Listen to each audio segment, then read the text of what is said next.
Welcome everybody into another episode of Dahm. That's true. I'm your host with the most, Owen, Domination 7 Dahm. Joining me is the hyper beam Truman Steen.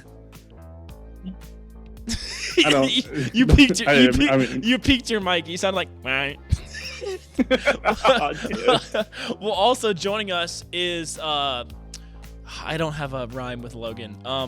But joining us is our good friend Hannah Learns to Read. Logan, how are you doing today, my friend? I'm doing great, guys. That's good to hear. I'm glad we can finally get this show on the road.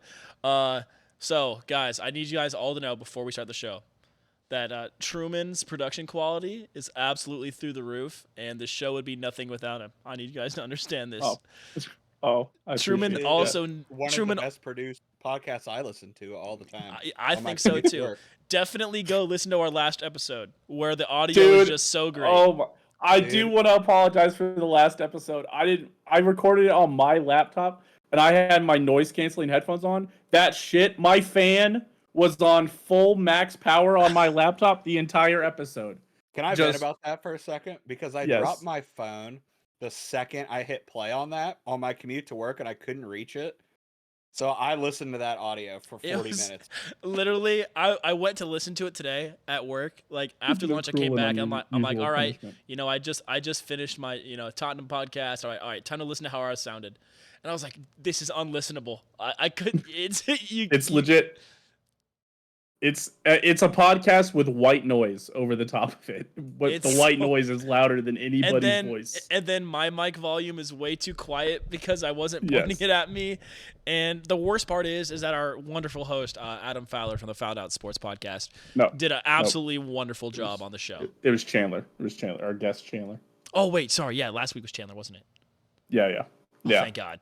And we didn't even record it live, so it wasn't like if we would have recorded it live, like on Twitch, probably somebody would have came in and be like, "Hey, you guys know that like the fan is super loud." And we'd be like, "Oh no!" But we're like, we can record it offline.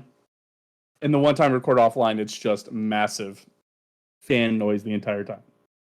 But yeah, essentially, Logan here, Hannah Learns to Read on Twitch and Twitter, correct? No, not Twitter. West Virginia Ninja on Twitter. Oh, that's right. West VA Ninja. That's right. West Va Ninja. I'm sorry. I think you mean X.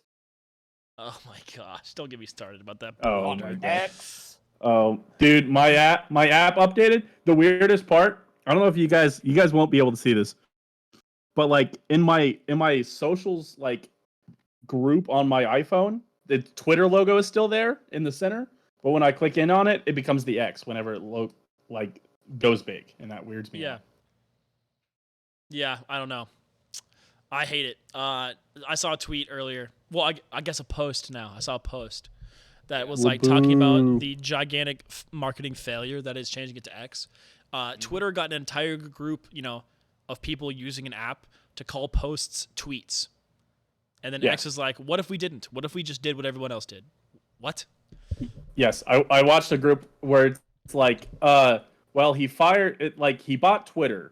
And then he fired all the employees, so he didn't want Twitter for the employees. And then he changed the posting, or he made it cost money, so he didn't want the business model. And then now he's changing the brand. He's like, so it means that he bought all this for nothing, essentially. Yeah, and then they were comparing the buy price to the startup cost of just making your own social media. Like the Truth Social or that other one that just launched. And it's less than a tenth of what he paid for it. Oh, I'm sure. Yeah. And was it the value that he's lost is all of Yum Brands, which is Taco Bell, KFC, Pizza. Yes. I was watching. Yes. Well, speaking of, if you bought Yum Brands, it would be like if every Pizza Hut, Taco Bell, and KFC closed in the next year. That's how much value he lost from from buying Twitter. Well, speaking of value lost, our first team on our AFC North preview, guys, is actually the Baltimore Ravens. So you're really going to need to account for the amount of value lost when OBJ gets hurt this year. Not if, when. So I'm really gonna. I think we should be higher on the Ravens earlier in the season, then kind of phase it out as we predict at what week OBJ gets hurt. So Of course. I want to clarify something before all of this, because I still get flamed from Chris Morlock about it. Are these record predictions under the assumption that there are no injuries? Okay, so because we did this last year, right? When we were like, "Oh, Deshaun Watson's going to play all 17 games." The Browns are going 13-4, and then Yes. didn't happen at all. Oh, Browns went 12-5. Logan. I'm like, I'm sorry. I was operating within the constraints I was given. So, are we accommodating for injuries or not? I think this year, already we've done it where we're like, well, Kyler Murray will be hurt again by the end of this, so I'm not going to pick them. So I would say account for injuries on this year. Okay, got it. Just we kind of have been doing that. We haven't been as consistent. Also, I mean, we know players that have an injury-prone history, are injury-prone. So we've really been taking more of that into account this year when we've been doing these rankings. Yes. Yep. Fair enough.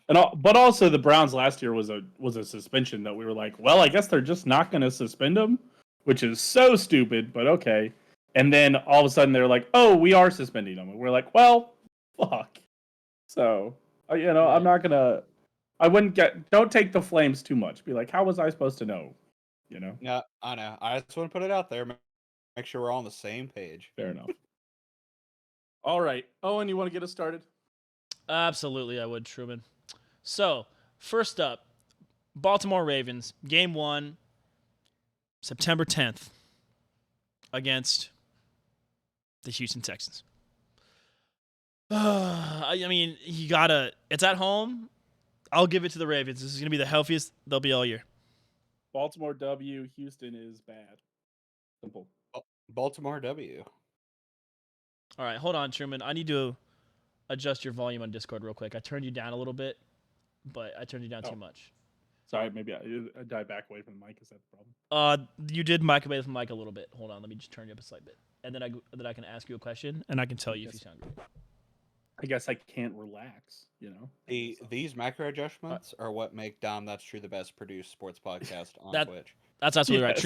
Yes. Oh, there you go, Truman. You're sounding wonderful. Highest quality for sure. Oh, thank you. You sounded lovely.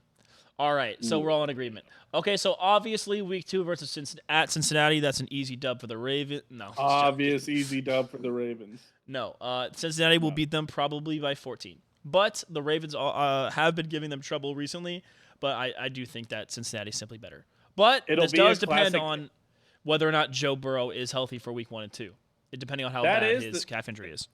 Yeah, Logan, can you give us some amount of insight? I've seen so many things. I know he's not going to play in the preseason. I know he's not going to do the rest of training camp. Do you guys believe that he's going to be ready for week 1? Is that the belief? Is that the assumption? I think the operating assumption is, hey, we're setting it down until week 1 so that he is ready for week 1. Yeah, because I've seen Bengals fans say, oh, he'll play in some of the preseason. It's not that bad. To Browns and his Ravens jump, fans. It's done. We're setting him down to week 1. Yeah. That being said, I'm actually going to give the Ravens a W here. Really?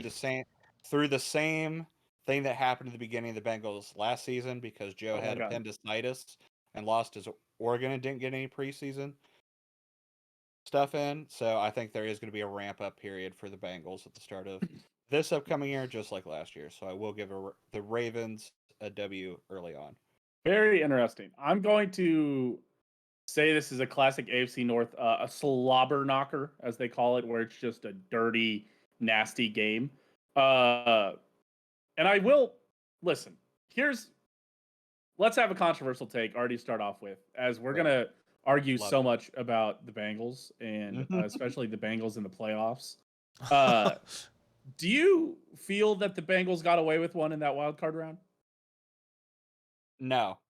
You guys, you think you were in control of that game the whole time? I was accosted by a Ravens fan today about this game.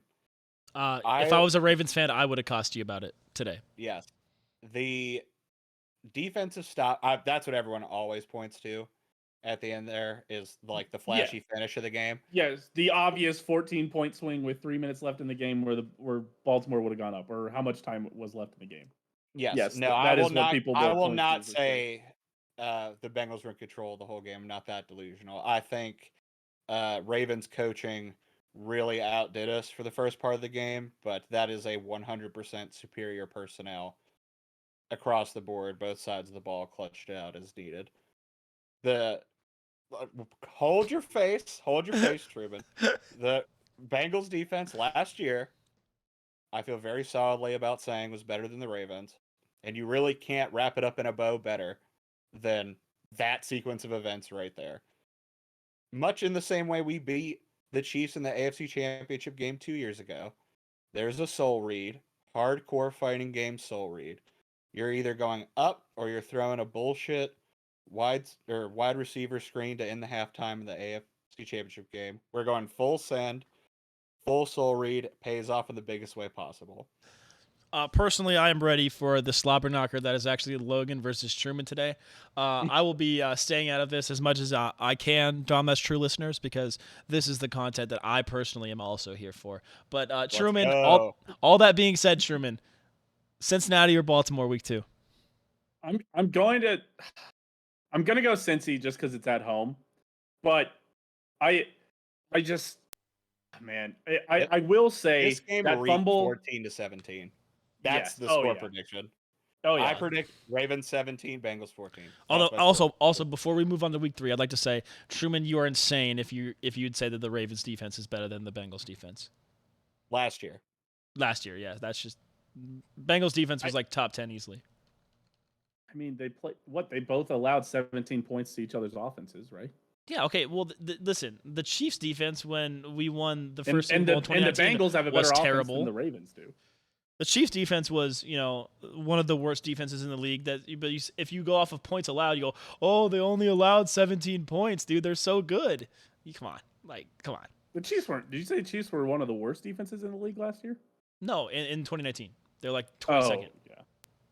Oh, yeah. But they were opportunistic. That was, which helps. We don't care about opportunism. Okay, I'm just saying.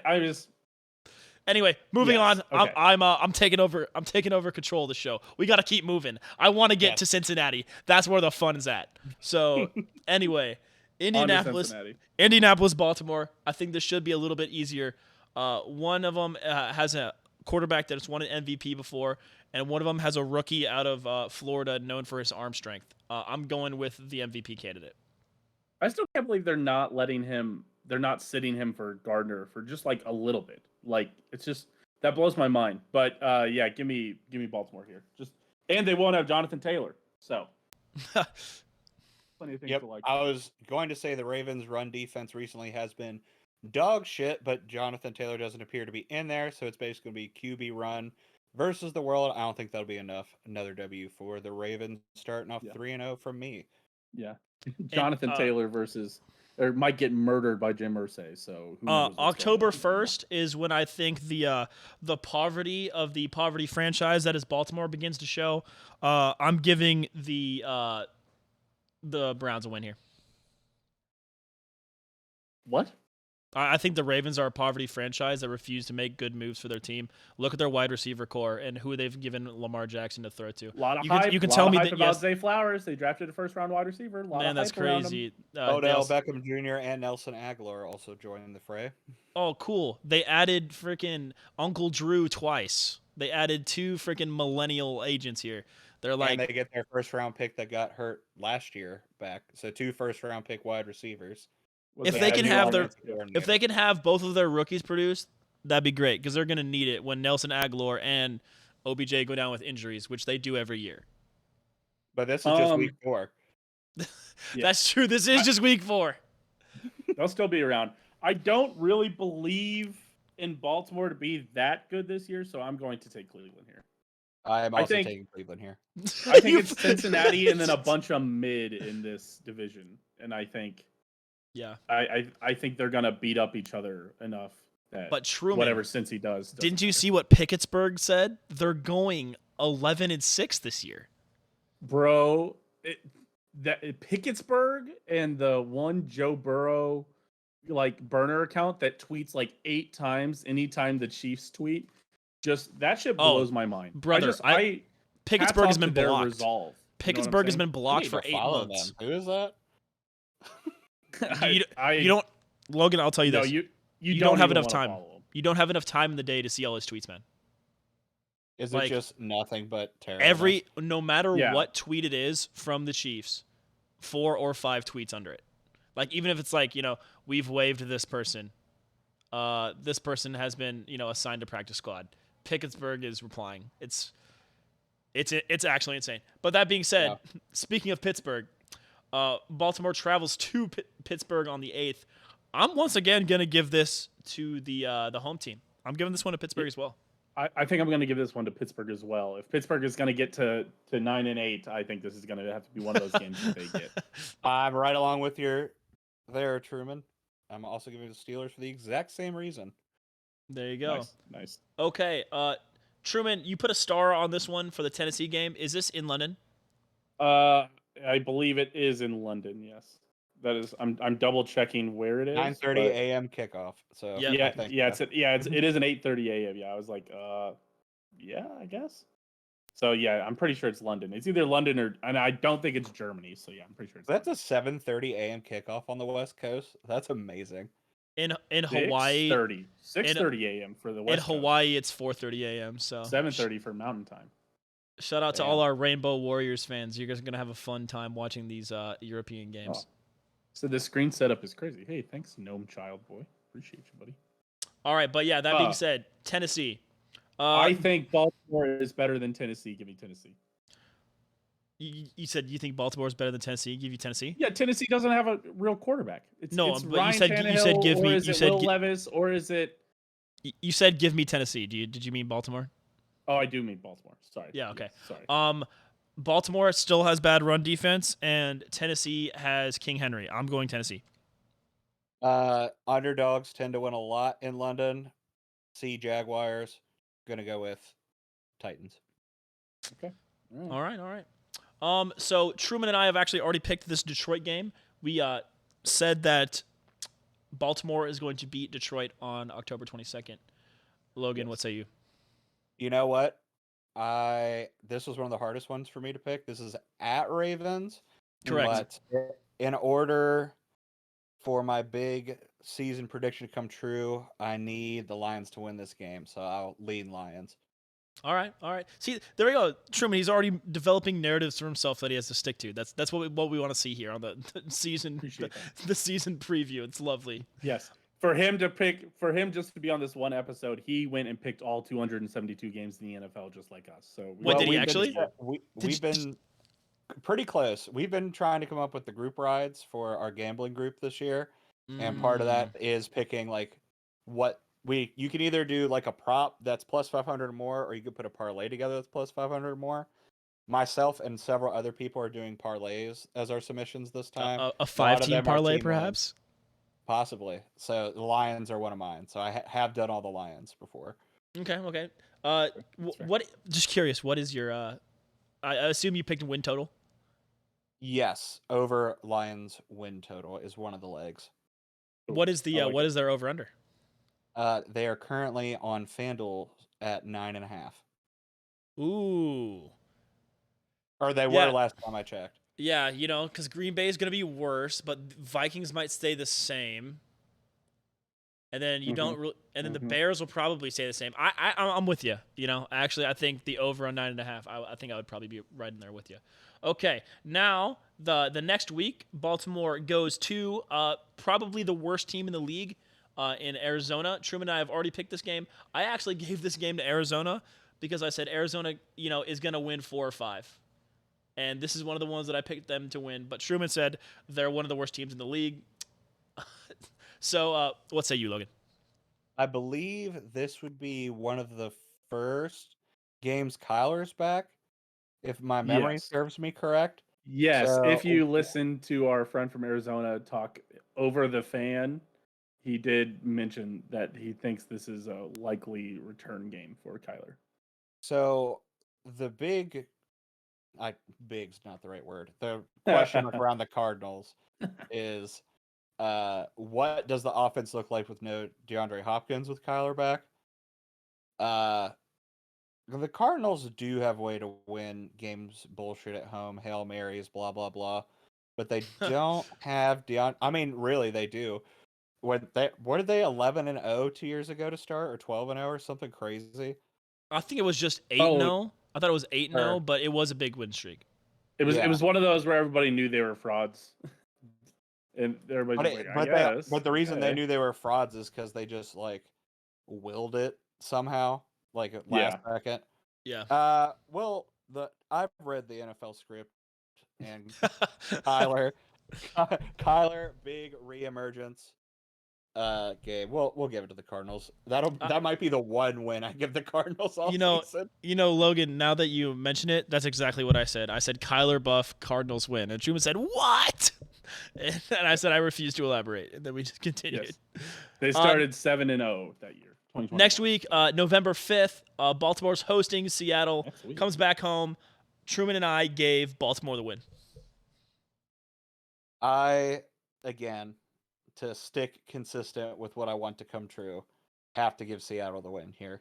I love it. I love the consistency. Stick to your dogma. That's beautiful. I've got a nice ticket for Geno Smith MVP this year. Oh no. And that's the kind of thing you're gonna have to win if you want to win MVP. Well, speaking of teams that are going to win, Baltimore hosts Cleveland on the 12th. I think this is pretty free for Baltimore. Yeah, on the flip side, give me this one, Baltimore. Especially, I could see. I imagine they're going to split both their series with Cleveland and Pittsburgh. So yeah, give me Baltimore here. I will also take Baltimore. Lovely. Here versus the Browns. Then back-to-back divisional matchups for Baltimore. After hosting Cleveland, they go on the short week Thursday night game versus Cincinnati. I don't see Cincinnati losing to Baltimore this year. I'm gonna take the Bengals on the road. I'm also going to take the Bengals on the road. I was in attendance for my first NFL game ever last year, thanks to my lovely wife's Hannah's birthday present for me for Sunday Night Football at Bengals at Ravens at M&T Bank, and that was a slobber knocker. And I had a lot to say to the Ravens fans that night because Lamar probably should have beat us by 30 points that game. Like we played terrible, and it still came down to a Justin Tucker. Last thing, he overthrew receivers by a mile. I had puns. Crazy. That was funny. They were mad at me, but they were laughing, sort of situation. That's the best. That's the best is when you still got them laughing. They're mad at you, but they still can't help. That's what me and Owen are kings of that. Yeah, we're good at that. So, big primetime revenge game from earlier in the season. Bengals big win here. All right, I like it. Yes. Was that the game that Mark Andrews had like 3 consecutive third down drops? No, it wasn't that one. Joe threw a really bad, probably the worst interception he threw all year in that game. The worst interception. As far as like reading the coverage goes. Oh, okay. Like I was there, IRL. Hannah can vouch in chat, hopefully, if she still has it pulled up out there. I was like, oh, he's about to throw an interception on this play. And like absolute clockwork. 5 seconds later, he threw an interception. That's the worst when you're at the game and you get a bad feeling. Yeah, no, the corners moved and Joe was looking the other way, like giving an audible out to Chase on the wrong side. I was like, there's no way. He looked back to the left and immediately threw it to the left and then threw it right to the DB. Yeah, it happens. I feel and I feel like it's one of those where when you have such a cerebral quarterback, like we felt the same with Mahomes, AFC Championship game 2022, 2 years ago, the one we lost to the Bengals. When he threw that pick to Eli Apple there at the end, or what, Eli Apple deflected it, and then the other guy caught it, right? Bates, maybe? Bates is the one who intercepted it, yeah. Bates intercepted. I think Apple deflected it. But he had developed this thing. I only ever referred to it as world beater Mahomes, where you can tell that he's lost it. He's lost whatever he's doing. and he keeps spinning around, and then he just fucking hucks it up. And he had a lot of those moments where he just randomly switched into that mode of really bad world beater Mahomes, where he was like, I can do anything. And then it was like, no, don't do that. And then he did a lot of that in 2021. And that was one of those plays where we are just like, oh shit. And he threw it, and you're like, oh shit. And it gets picked off, and you're like, yep, that's it. That's the game. Yeah. That's when I hit my head on the ceiling at a bar in Buffalo. Hey, listen, I would too. That was a once again, really exciting game. It was So awesome game. week 26th, the Ravens go on the road to the Chargers. Once again, Logan, I'm narrative based. This is when the wheels start falling off for the Chargers, but also this is when the wheels start. Game as well. But this is when the wheels start falling off for the Ravens as well. So this is a really tough one for me to pick because this is the battle of the pretenders in these two teams. And it's backups versus the backups. Yeah. If I could pick a tie here, I would, but I'm not Aaron, so I can't pick a tie. Give me the Ravens, I suppose. I'm just not going to be a believer in the Ravens this year, so give me the Chargers. Okay. So this is the second primetime game in a row for them. The Ravens have to be within one game of making the playoffs by week 16. So the Ravens have to win this for the script to come true. So I love it. I'm actually going to flip mine to also being a Ravens W. I forgot that I remembered that they're playing on the Thursday game, the Thursday game the week before, so they have the pseudo bye week. So yeah, give me actually the Ravens. Also, Truman, just let me be clear. By week 12, you have the Ravens 8-4. Yes, that's fine. Okay, it's fine. Just making sure. Fine. That feels fine. Just making sure. I have them losing the bye week.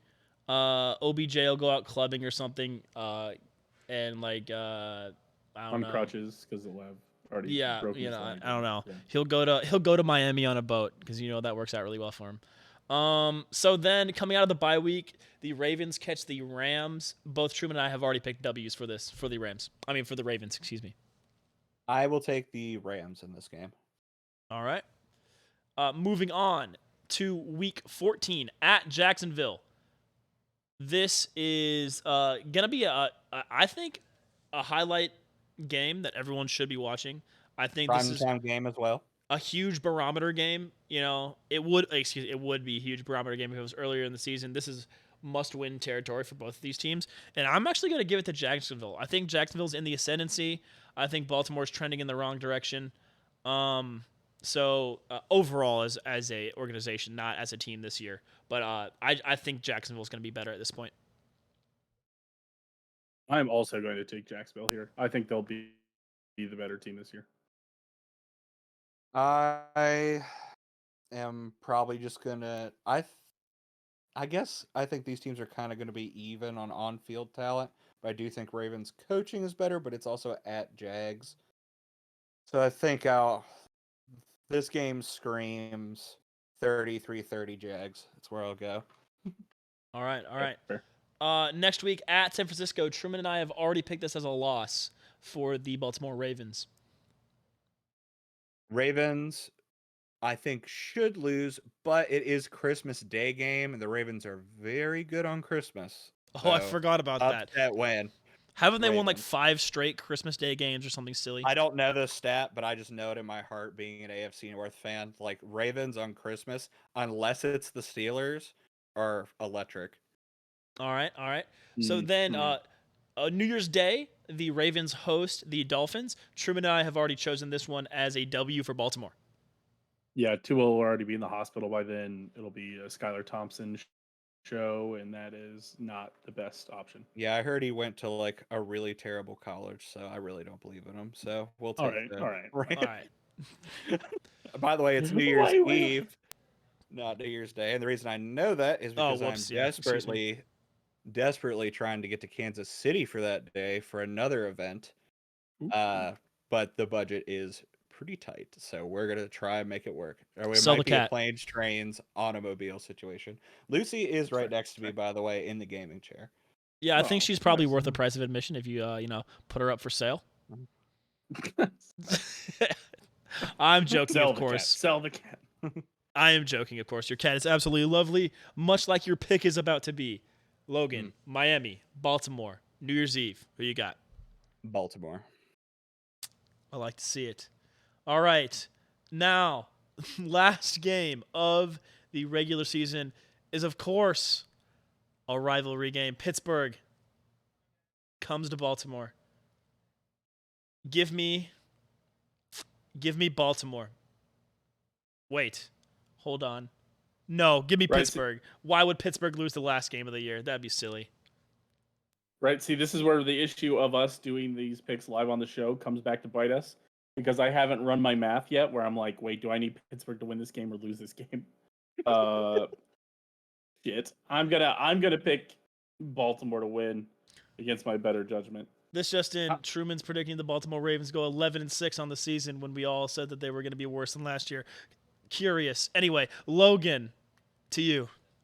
How many wins do I have so far? You have 7 wins for the Baltimore Ravens. All Right, right, your give head it is away. right on top of it. Give it a win.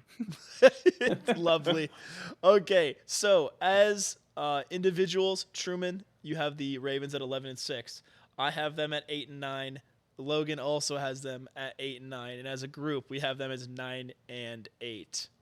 When did I become the Ravens believer? God damn it! When you kept See, picking okay, Hey, so when the rubber meets the road, you find out about yourself, Truman. that's you fair. have them on a 5-win Zay streak. Flowers, if Zay Flowers pays off in either Duvernay or no, is it Devin Duvernay? Is that who I'm thinking of? That's in Baltimore. Bateman, I think, is the other Rashad first-round Bateman. pick Yes, thank you. who Yes. didn't play last year. Yes. Got smoked. But What you're saying, no. if Zay Flowers, then you'll be happy. Hey, Yes. good joke, Yes. Owen. I would shake That your is hand a if I was there for that one. I do like that. That's pretty good. Nice. I was pretty proud of myself for Yes. that one. I think they've given him enough options this year that there's no excuses for Lamar not to be good. And the money. Okay, so Truman, And I the know, money. Yeah. I know we normally go alphabetically, but I think it kind of makes sense for us to do Cincinnati last. What do you think? What? What you just want to crack out Cincinnati right now? All right. Oh, you want to? No. That's fine. It's fine. Let's keep people tuned in through the whole episode. Yeah, sure. That's fine. That's right. Let's push Cincinnati last. That's fine. That's kind of my thought Owen's process. calling the audibles. Owen's running the show himself, so he's doing the audibles. Yeah, Owen's trying to get me out of my rhythm. It won't work. Like that. No, I'm trying to get Truman out of his. Truman's been actually you haven't been able to see it, Logan, but Truman's been sipping Haterade. I'm trying to get that diluted for you, so that Speaking of which, congratulations on finally getting the first section done. We'll take some more moonshine down. Nice. Oh, and you are on the Pittsburgh section. You should probably go up to the Cleveland section. I was just gonna go back up, but so you're just throwing the whole order off. We're not essentially even Truman. If you can dodge a wrench, you can dodge a show running. Okay. Anyway, so for week 1, Cleveland versus Cincinnati, we've all already chosen this game as an on the board. Wait, how have we already chosen this game? Because we are. Wait, no, we haven't. Oh, it's because I have it as a. Hold on, I'll switch it here. Just choose it. Go overwrite it. I'll rewrite the Excel. Because normally we go down the list, so I set it as a if-then statement, where if we had picked the Cincinnati one, it would have a result. But now I'll have to just switch those. So don't worry. About it. Oh wait. Okay. Nope. Too late. Nope. We're going to Cincinnati. Nope. That's right. I'm already rewriting it. I'm already rewriting it. No, nope. Kill. Omaha. Go back to Cleveland. I'll just rewrite it. Fuck it. We're doing it live. Like we said, shout out our showrunners, Truman the Steam Machine Steen and Owen Domination 7 Dom for all the work you do behind the scenes and in front of the scenes on the production quality. Okay. So, week 1, Cleveland, Cincinnati. Truman, who you got? Cincinnati, man. Yeah. Let's not overthink. Me too. We're not going to be weird here. I'm not going to start pissing off Logan yet. Logan, who did you have? So here's the thing. No. Hold on. Deshaun wasn't able to practice with the team at all last year, and trial by fire did not seem to work out. If this was going in as a fair fight, I think the Bengals win, but Deshaun's going to have an entire offseason of 1 reps with the Browns in preseason, and it doesn't look like Joe is. And just like the Steelers week 1 last year, I think he's going to be taking his lumps early in this ramp-up period that I mentioned. So I will give the Browns week 1 W. Interesting. All right. I don't hate the logic, but I do think that Deshaun Watson is still just done. So you still think like Joe Burrow's like a human being is the thing? Yes, because he is. See, we here at Dahm, that's true. We just don't think like he's a human being anymore. Last year, his appendix blew up and he almost died in the preseason. That is crazy. This year, his ankle is some form of tweak / injured, and I doubt the brass are going to let him even touch a rep 1 football in preseason out of fear, which means his first real action is going to be week 1 at Browns, I'm pretty sure. Are you? Yeah, at Browns. No. Are you willing to start a dialogue? We don't have to finish the dialogue, but are we willing to start a dialogue about Joe Burrow's injury history? Are we doing this yet? I didn't take tomorrow off so that I can be on here as long as necessary for any dialogue you want. Okay, all right. We can It sounds like you have an early morning, but I do have an early morning. But when does that ever stop me for Dom? That's true. That's exactly. I'm here with 2 things of moonshine and Crown Apple and a Coke. I'm here for y'all. I still smell like asphalt. I haven't even showered, so I'm just dirty, grimy, ready to get nasty. What's fault, dude? I need Vincent to cut out the part where you said fault. It just say I smell like ass, and I need like that ass. I also smell like ass. Clip it, chat. Clip it. Yes. All right. Week 2, Cleveland goes on the road to Pittsburgh. Give me Pittsburgh in this one. Yeah, give me Pittsburgh. Primetime Pittsburgh at home. This game screams 15-12. Give me Pittsburgh. A good, or as Mike Tomlin would say, a perfect game. Yeah. So then Cleveland is hosting Tennessee. Tennessee, I think, is like one of the biggest question marks going into the year of an entire team. They still have Derrick Henry, but they also still have Ryan Tannehill. But now they have DeAndre Hopkins. I forgot they got D-Hop. They did. Oh God. Fuck me, dude. I'm still giving Cleveland at home for their first win of the year here, week 3. I'm actually going to pick Tennessee here, I think. All right. Yes. Promise. Final answer. Tennessee. I think the Browns' corners are really good. Not as good as DeAndre Hopkins is a wide receiver, but I don't think the quarterback is good enough to optimize on that.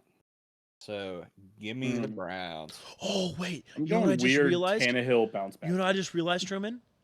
Is Charvarius Ward still on the Browns? No. Oh, wait, he's on the Niners. Damn it. I was thinking of the wrong Ward. Yes, you're... Denzel Ward is who you're thinking of. Yes, a much better Ward. Right. On the Browns. I just want Tennessee to play San Francisco this year because remember Charvarius Ward called DeAndre Hopkins. I told him, I don't respect you. That's steroid boy. So week 4, we've already all picked the game in the Baltimore section. We all gave this one to Cleveland.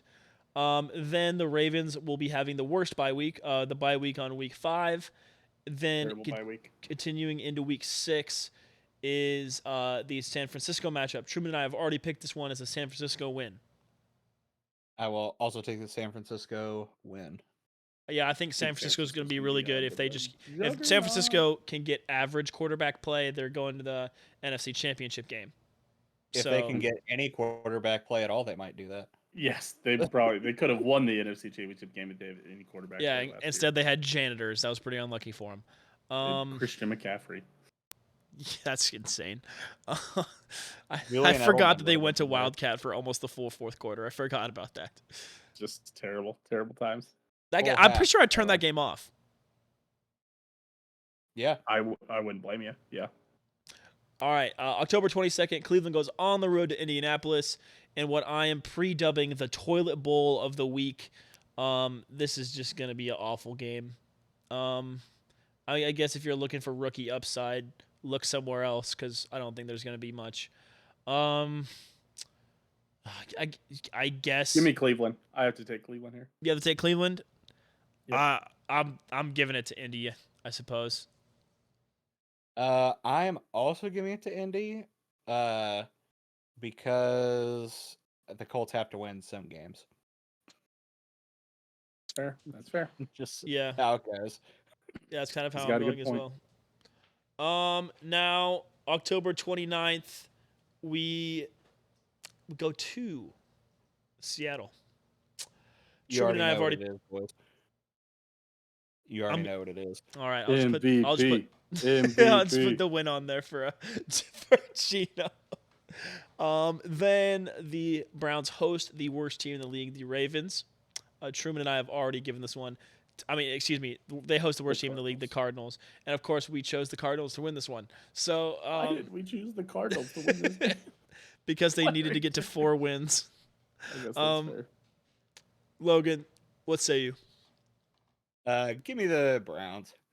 I think right. we were Kyler Murray pilled, and I think we were like, yeah, Kyler Murray's going to be there. He's going to do this. This is going to. You know what? This will be Nick Chubb game of the year. That's what I'll predict. Nick Oh, Chubb, fuck. 300 yards, fucking 4 touchdowns, wins. This is fantasy that by himself. Yeah, I was gonna say this is that Nick Yep. Chubb yearly 60-point fantasy game. Yep. Yep. I'm calling it for this one. Shit. Yeah. All right, so I'll put my over on Nick Chubb touchdowns at 3.5 for this game. There you go. You know he's one of 8 guys to score 5 touchdowns in a game. Nick Chubb is. He's a fucking dog, dude. All right. Following week, they're at Baltimore. We already picked this one. All as a Cleveland W. All as a Baltimore W. Baltimore, yeah, sorry. So yeah, then they host Pittsburgh week 19. Give me Pittsburgh. I think I'm going to take Pittsburgh also here. I think just because I picked Baltimore over Pittsburgh, I think I have to pick Pittsburgh over Cleveland here. Okay. But I actually because we flipped the order a little bit, I have to get my notes in order. I was discombobulated. What did I pick for the Steelers here? I think I have this one as Browns win. This is Steelers at Browns, right? Steelers at Browns, correct? Yes. All right. Then on November 26th, Cleveland goes on the road to Denver, another gigantic question mark team, although a team that I believe is trending in the wrong direction, unfortunately, due to injury luck with Patrick going down today with an ACL tear, I believe. Right, Truman? ACL tear for Tim Patrick? Tim Patrick, was carted off, yes. And then they had another guy who has pericarditis. Oh, yeah, that's right. He's supposed to... It was weird. For those of you at home. Yeah. Perry means... Tim Patrick was carted off. Yeah, KJ Hamler has pericarditis. There you go. And that's really bad for the non-medical people. Yeah, pericarditis is nothing to mess around with. Give me Cleveland. Yes, give me Cleveland as well. Give me Cleveland. Alrighty, then they go on the road to the Rams. Truman and I have already picked this one as a loss. Logan, what are you picking this one? Give me another Browns win. All right, Truman, I think you might need to edit the good old scoring here. I don't think it's gonna like it. If you just hit one, it should be fine. All right, cool. So then Pittsburgh hosts Jacksonville. I don't know, man. Give me Cleveland hosts Jacksonville. Yeah. Sorry, excuse me. I'm saying a lot. Jeez. Give me Cleveland in a shocking upset. Yeah. You know what? Yeah, I'll get on that train with you, Owen. Yeah. Give me Cleveland. Give me a loss for the Browns. Not surprising, not surprising. Then another super mega massive question mark comes week, I believe, what is that, 15? 15, 16, 17, 18? Yeah, week 15. The Browns hosting the Chicago Bears. I am still low on the Bears. I think their over-under is like 8.5 wins, which I'm once again hammering the under just like I did last year. And we've already picked this as a I've already picked this as a Bears win, actually, because I think Cleveland's even worse. But Truman has already picked this one as a Bears win. I'll No, also it's a take the Bears. Cleveland win. Oh, sorry, Cleveland win. Excuse me. I'll take the Bears. Alrighty. Then Cleveland goes on the road to Houston. Houston needs to win some games. Give me Houston. No, give me Cleveland. Give me Houston having a full season to start working out what their new offense is with their new quarterback, and Browns doing what Browns do and going on a losing slide. So loss Jags, loss Bears, loss Texans. And this is where the panic sets in. And that really sinks their ship too. That really sinks the city of Cleveland. They're like, oh fuck yeah. Yep. Then the Browns are hosting the Jets. Truman and I have already picked this one as a loss. Loss. And the final game of the year at Cincinnati. Cincinnati for me is resting starters. I think Cincinnati's going to be trying to get the number 1 overall seed. So I will pick Cincy here. I think they'll have to be playing their starters. We are on the same page, Truman. Give me Cincy and a win at home to finish the season. I will also choose Cincinnati, and this is going to cap off an awful Browns season at 5-11 for me. And I've got them at no. You have them at 5-12. I have them at 6. Excuse me, 5-12. That's right. And Logan has them at a crisp 8-9. As a group, somehow we have them at 5-12, even though. Although I have a sneaking suspicion that maybe the math didn't grab all the right ones. No, I'm reviewing the math. The math actually does work out. That is correct. That is kind of crazy. So we all agreed on wins and losses mainly, or the wins. Right. No, we couldn't agree on where the wins were. There's too many people taking flyers. If you picked a win, you picked the wins like on your own. Like I picked like them to beat Indy at Indy, and you guys were like no. And Logan picked them to beat Cincy, and we were like no. And Logan picked them to beat Arizona. If you're at the end of an AFC North team and they are within 1 point of 500, you've done a great job picking, and I couldn't be prouder of myself and Truman for that matter. That's fair. That's fair. I appreciate that. That's fair. Unfortunately, I do not think the Browns are going to be good. I think Nick Chubb is going to be obviously demoralized by all the offseason running back talk, and he's not even going to try this year. So, well, he already has his money. The only person who's been paid. Yeah. Right. Exactly. He's going to sink the narrative even further by getting hurt in the first week. No, I just don't like anything to do with the Browns. The Browns, had a glimmer of hope with Baker there for a little bit, and then decided that they didn't want a glimmer of hope and made one of the worst trades any of us have ever seen in acquiring Deshaun Watson. Also had one of the most terrible franchise games of all time, primetime versus Packers, and didn't play Nick Chubb most of the game, and just let Baker go out there with the broken wing and watched him flounder to set them up trading him or cutting him. I don't even remember what they did. But they sent the whole football team out there to watch Baker Mayfield die and left Nick Chubb on the sideline.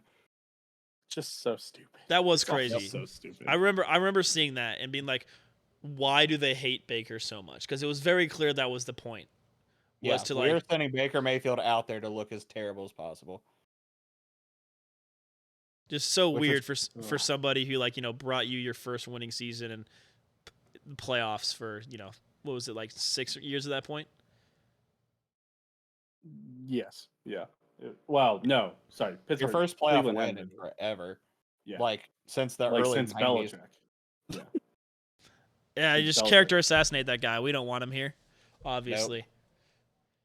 All right, moving on to Pittsburgh, the Mike Tomlins, the 9-8sburg, which I believe they will be once again nailing this year. But to get there, week 1, San Francisco. Tough, buddy. That's a loss. It's a tough opener. Tough opener. Before we do Pittsburgh, I do want to do a little bit of good guest work. I know we were way behind, so I really skipped on a lot of my notes on all these teams so far, but I do want to mention, in case you guys didn't do any research, two DBs that the Steelers brought in this offseason were Keanu O'Neal, who is the safety for the Falcons, one of the worst pass defenses of the decade for a long time, and Patrick Peterson, who is a great cornerback, but is just 1,000 years old. So old. Yes, and that is half of your starting DBs going into the season. Okay. Continue. I appreciate that. Thank you. You know, I'm not gonna lie. That's not the greatest sign I've ever seen. Going into the obvious, but still going into week 1, hosting the obvious air raid offense that is the 49ers. Oh wait, they never throw the ball. But anyway, it doesn't matter because the 49ers are better on probably every single position group than Pittsburgh. So Truman and I have taken the Niners. I will also take the Niners. Yeah, the 49ers, I believe, have slammed their window back open after I thought it was completely shut 2 years ago. But they showed me last year that, Kyle Shanahan is still really good in the regular season. So, and I think, I don't know about you, Logan, but I really think this is a very weak NFC again. I agree. That's actually the single most underpinned reason I have Geno MVP ticket in there. Is not because I think he's the best player in the NFL, but I think if you were primed and your whole team structured around you like the Seahawks did this offseason, and most of your gauntlet is AFC North and the bad side of the NFC, which the Seahawks have with the exception of the 49ers, like that is primed if you hit your head on the ceiling for just an absolute masterclass season from Geno Smith, and he is totally capable of it as his biggest fan. I'm personally ready for whoever goes worst to first in the NFC because no one's going to be able to pick that. None of us are going to be able to pick who's going worst to first. I guess I've got NFC it lined South. up. NFC South? Gotta be NFC South. Gotta be Saints. South. It's the Saints. Well, the Saints weren't last. That's the only issue, right? Were they last? No, I don't think so. Oh, are you saying within a division? Yes, every year somebody has to go worst to first. In each conference. In each conference. No, just in the league. I think. I thought it was in each conference. No, I don't think so. So the issue is in the AFC. I mean, it can only happen in the AFC South, and there's no way the Texans are winning their division. No. And I believe the Chiefs, Bengals, and Bills are going to stay on top. The Commanders in the East. No fun. I don't even think even if they hit their head on the ceiling, they could win the division, but they could make the playoffs at their hypothetical. It would be pretty crazy if Eric Sam turns into a real dude and Eric Bieniemy is all that in a bag of beans. Fair. The Chicago ain't winning the North. Nope. And the Rams I don't think are winning the West. So it has to be the South, which has to be Carolina then, right? Or is it Atlanta? Atlanta, I think, was last year. Desmond Ritter's winning winning it. They could do that. I suppose. Anybody could win the AFC. They did mega reach on Bijan Robinson, so if he goes crazy for him. He's looked good in camp. Of course he looked good in camp. He was a top against the worst defense in the NFL. Yeah, that's true. All right. I would certainly hope so. So week 2, Pittsburgh plays Cleveland in Pittsburgh. We already picked that game. We all picked Pittsburgh over Cleveland. Week 3, they are at Las Vegas. Give me Vegas. Have you guys been picking this game under the assumption Jimmy Garoppolo plays or no? Yes, I do not. Yeah, he's cleared for camp. Give me Pittsburgh still. Give me Jimmy G. Oh, and you said give me the Raiders, but you. Yeah, I said give me the Raiders, but I'm a silly goober. I hate the Raiders. They're gonna win like 3 games this year. Nothing about them is good. They so people forget. That's actually the game I really meant to bring up. Those DBs they signed. This is gonna be the Raiders are actually going to be good this year. Maybe Devontae Adams, like 250 yards, 3 touchdowns. I don't think Did they're you going say to the be good, Raiders but are going I to be don't. I good don't. this year? I don't think it No, would be I ridiculous. don't think that, but I think Oh, the if week they 3 are going. script, Oh, the okay. week 3 script, everyone's going to watch or see the stat line at the end, be like, wow, maybe this will turn into something, and it won't. But this will be high flash. Nothing. You know what? I don't hate that take. I'm still taking Pittsburgh though, because I refuse to respect Jimmy G as a quarterback. Anyway, Pittsburgh goes on the road to Houston. Give me Houston here, actually. Give me Pittsburgh again. Give me Pittsburgh. All right.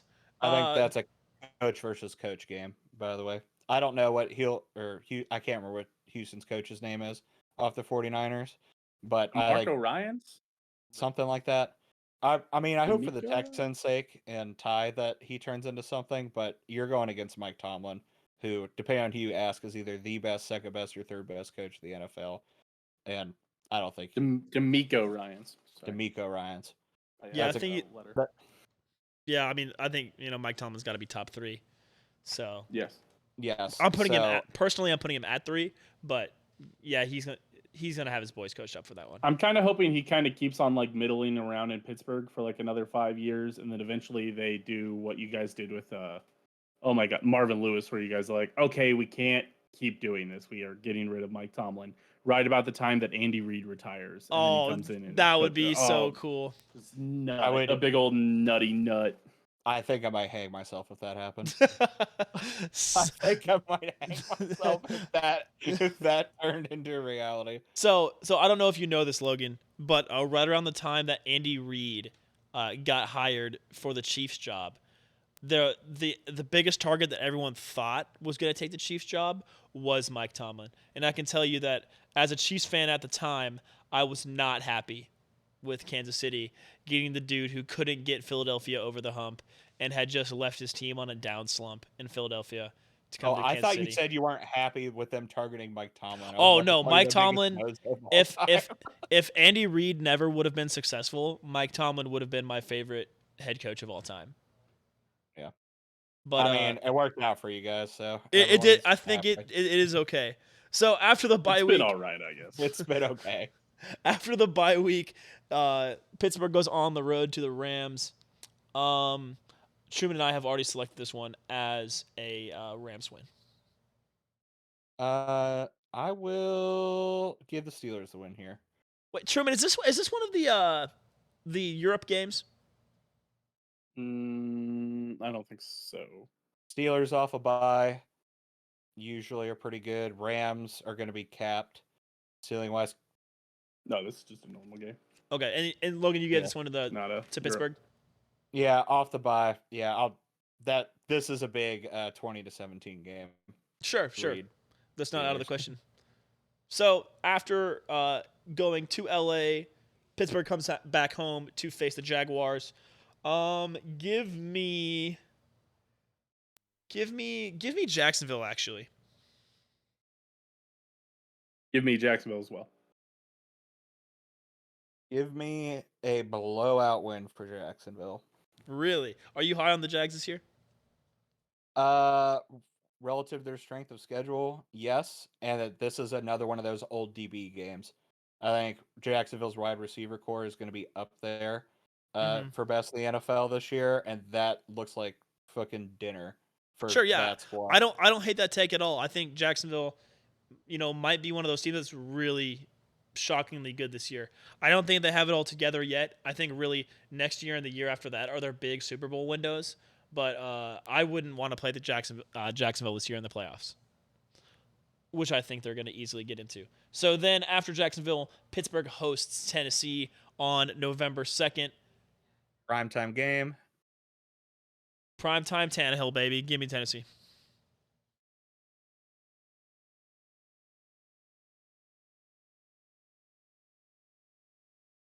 Truman, where are you going?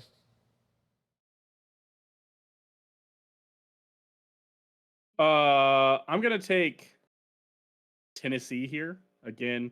cornerbacks being bad in Pittsburgh, and DeAndre Hopkins going to feast.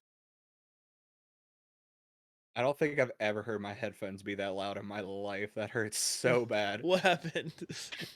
His awe just blew my eardrums out. Oh no. I'm sorry. Sorry, that's my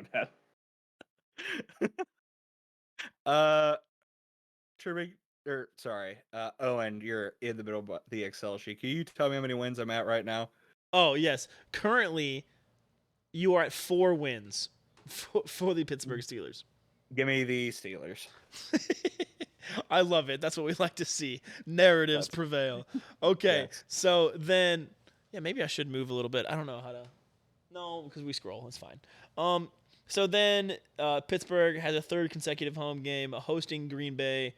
I have actually chosen Green Bay to win this one because I think Green Bay is not gonna go 1-15.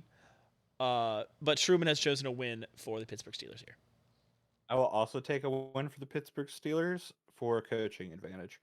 And I don't think their new QB will be able to take advantage of those old experienced DBs for what it's worth. Understandable. That's a big question mark though. Green Bay's one of the biggest question marks going into the season. Absolutely. So Is that's Jordan more of Love a gut shot than anything. Yeah, is Jordan Love a human being? We're kind of just, because if he's a human being, they can win like 7 games. If he's fucking they didn't gremlin. Trade up for him for nothing. Like, clearly they saw an upside and a vision with him with whatever kind of offense they wanted to run. Yeah, but Green Bay fans will tell you that that the management in Green Bay hasn't been seeing anything anywhere recently. Next week, the Steelers go on the road to the Browns. We've already picked this one with Truman and I picking a win for the Steelers and Logan picking a loss for the Steelers here. Then, November 26th, big game at Cincinnati. Pittsburgh starting to get right, They're full of confidence, and they get absolutely mollywopped by Cincinnati. Give me the Bengals. It's an L. It's an L. It's an L. Give me the Bengals. Same reason as the other blowouts. Old DBs, best wide receiver core in the league. Yeah. So then, December 3rd, Truman and I have already picked it. It is Arizona versus Pittsburgh in Pittsburgh. We've given it to Pittsburgh. I'll take Pittsburgh as well. Okay. Next week, Pittsburgh hosts New England.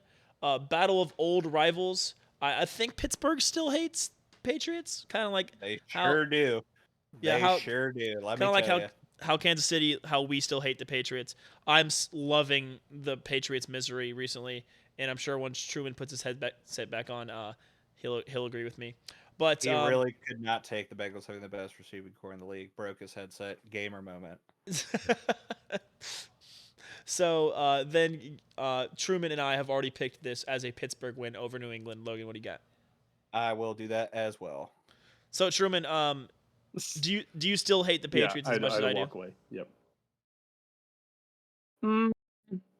It's funny that they're as bad as that. I don't hate them as much anymore. But I relish their misery. What about you? They're the high school bully that I appreciate that they're bad. Yeah, it's really lovely to watch them fail because then they always bring up stuff from like 2018. I'm like, brother, that was 5 years ago. Anyway, after the New England game, Pittsburgh goes on the road to Indianapolis. This is the annual Mike Tomlin loses a game he actually shouldn't game. I'm going with Indianapolis here. Yeah, give me a Colts W. Mike Tomlin and the coaching staff have always played the new set Eagles offense really well through all their run schemes. And Jonathan Taylor is not playing for Indianapolis. So give me a Steelers dub. Actually, looking back on this, I say, and you might need to check your math. Yeah. That's exactly what I'm doing. That's why I'm changing it back to a Steelers W because there's a number of wins that. Oh wait, holy shit! What the fuck is going on? Oh no. It's fine. It's fine. It's fine. Because after the Steelers play in Indianapolis, they come back home to host the Bengals, and Mike Tomlin gets struck by a bolt of lightning. And according to my math, the Steelers have to win this one to get 500. So they will. This is sorry, a classic Logan. dumb Steelers W, where they're like, well, they have to win 2 out of their next 3, and everybody's like, well, they'll beat Seattle and Baltimore, and then of course they'll be like, they'll beat Cincy, lose to Seattle, but still beat Baltimore, or something dumb, you know. Are you taking Pittsburgh as well, Truman?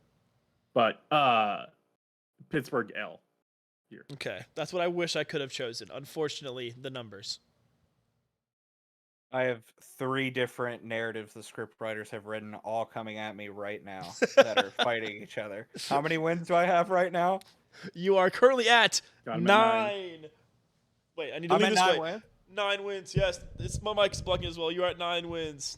Oh my god, I love you, Owen. Give me a fat L. Fat L. Let's go. And you're gonna love what the result you're allowed to pick for the Seattle game is. Then Truman has already chosen a Pittsburgh win. I've already chosen a Seattle win. You're on the rubber. Pittsburgh, Seattle. In the 3-way MVP race between Pat Mahomes, Joe Burrow, and Geno Smith, everyone at this point is going to say Geno Smith has had such a weaker strength of schedule and doesn't deserve it. And he's going to come out there on home turf against the Steelers with a top 5 receiving core in the league and completely dunk on their old-ass DBs in a blowout MVP ceiling win for Geno Smith. You know, Logan, if Geno Smith wins MVP, I'll put this on air right now. If Geno Smith wins MVP, I'll come into your stream and dono you 5 subs. Just I really appreciate that, Owen. I will do it. I promise. With all the money I win off this ticket, I will also donate you 5 subs. if this happens. Perfect. 5 subs handshake. There we go. Yeah. The only person making money is this way. There we go. Come to me, Logan. Yes, there we go. There we go. There we go. It's perfect. And then to end the season, You gotta have some fun with it, Truman. I don't know why you're the old curmudgeon. You can't have. Why not this year? Why not? Yeah, why not, Truman? Any given Sunday, 18 weeks in a row. Any given season. Adrian Adrian Peterson won MVP 1 year. That was, yeah, but he went crazy. That's true. Then on January 7th, week 18, Pittsburgh goes on the road to Baltimore, and of course, we have all chosen this as a Steelers dub because Mike Tomlin has to get to at least 9. Yes, and I literally cannot express how shaking mad I get every time I think back to the last 2 years of Truman not listening to me about them making 500. And every year it comes true. And then this is the year I listen. When they were down, and you're not in our gambling group chat. When they were down like 1-6 this last year, Truman chirped me every day for like a week when they were going into a game. So Logan, you started their winning streak. So Logan, you actually dunked on Truman enough to where I did hear about you chirping at him about Mike Tomlin always goes 500. Truman's like, I remember because it was the week after the Bengals late season game. Well, it was after the Bengals beat the Ravens in the playoffs. I'm like Truman, Logan's got to be chirping you about that game. I know you were talking shit on him earlier in the game. He's like, yeah, but he was also chirping at me about Pittsburgh. All I've been seeing is my inbox. Look, and he like showed me his inbox of you dunking on him for like 5 straight messages. Listen, the Pittsburgh fan base deserves nothing. They're the absolute worst. You know what? I hate that they are blessed with such a wonderful coach that they don't appreciate. You know, I love to agree with you on that one. He will produce at minimum 9 wins. There are only 2 acceptable. They'll keep doing it, and then they'll fire him, and then he'll go to Kansas City to coach Patrick Mahomes. It's simple. God, I would. It's simple. It's easy. Logan, I would hate that more than if D-Hop ended up with you guys. That would send me to the moon. If that well, yeah. happened. Imagine if Patrick Mahomes had a top 10 defense. That's all you got to think about. I would be sad. That would be so I would crazy. be sad if that happened. Okay, but obviously, us being ball knowers, have Truman has picked the Steelers at 9 wins. I've picked the Steelers at 9 wins. Logan's picked the Steelers at 9 wins. And as a group, we've picked the Steelers at 9 wins. Because, guys, come on. That's 3 narratives. That's some narrative writing right there. We've done it. You know, I hate to tell Cincinnati fans this, but the script was released. You're gonna have to trade with Pittsburgh this year. It's already written in the runes, in the stars. Did we not pick a trade this year? Did we not? Did Cincinnati? Nope, Cincinnati won there. Just kidding. We picked them Cincinnati to sweep. I picked them to trade. Wonderful. Anyway. All right. The moment everybody's been waiting for. The moment I've been waiting for. Sir. Okay. All right. Questions.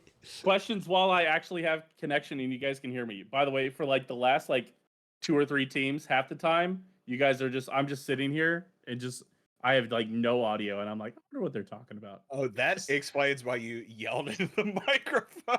That also explains why it took you forever to say a take when I was when I picked a team and I was like, Truman, and then you got to go like,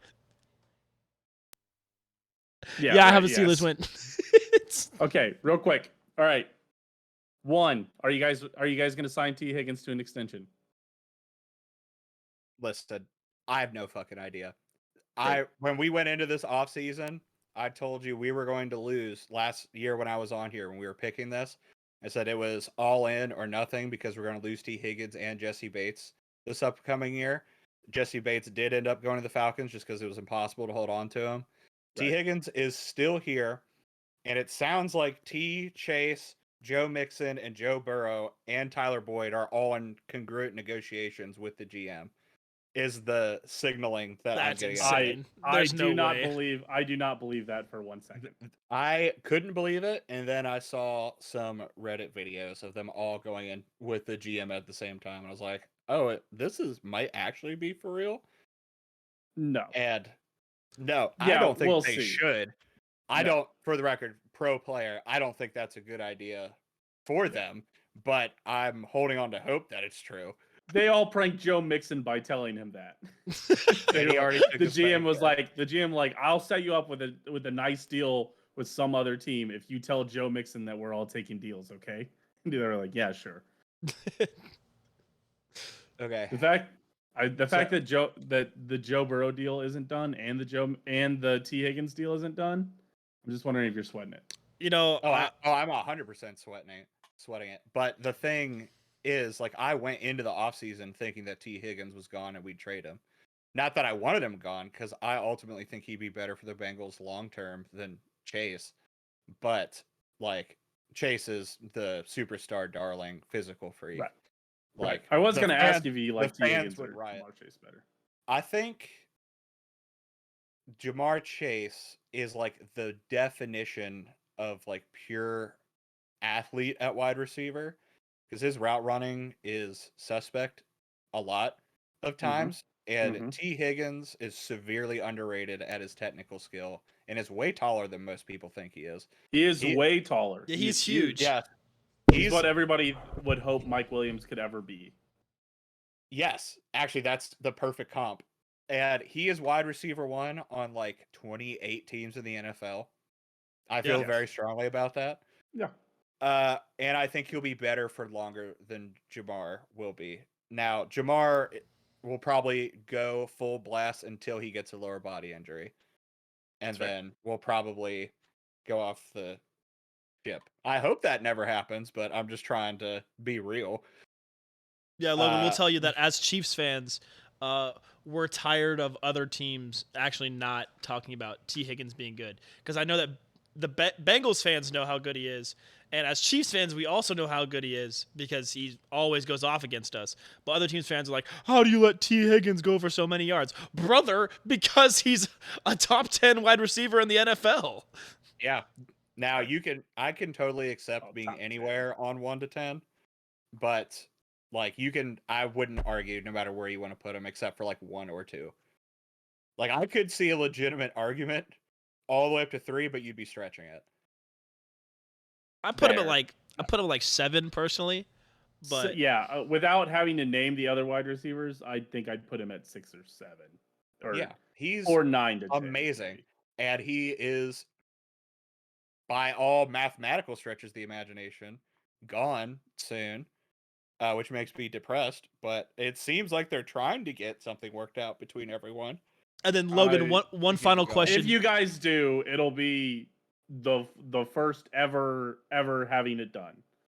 Yes, And, it would be. and then we can talk about. We'll have you on just to break down when they get the 5-way contract done and they have the group makeout session. You can come on the show and talk. If that actually happens and it's not just fantasy, I'll be glued to whatever seat I'm in when I read it. So it's gonna be hard to get on the show, but I'll do my best. Logan, I do have one final question. With Yes. Justin Herbert's gigantic ass contract just coming It's out, 2.5. 2.5. does that make you nervous at all for how big Joe Burrow's contract is going to have to be? Because Because there's no scenario that Joe wasn't going to have the biggest contract ever. Like, there's no way whoever represents him, like he's going to someone's have the gonna- highest AAV, but nobody's going to take a 10-year contract like Mahomes did. You don't know that. You don't know that for a fact. well, I also don't think now that Joe got hurt again that probably hurts his length of contract. I think. Not that I don't think his numbers are going to go down at all, but I do think that his length of contract is probably going to be limited to 5 years. So now that with his lower leg injury. here's the thing. The thing that I've had in my heart since Joe Burrow blew up on the scene is, does he want to be in Cincinnati?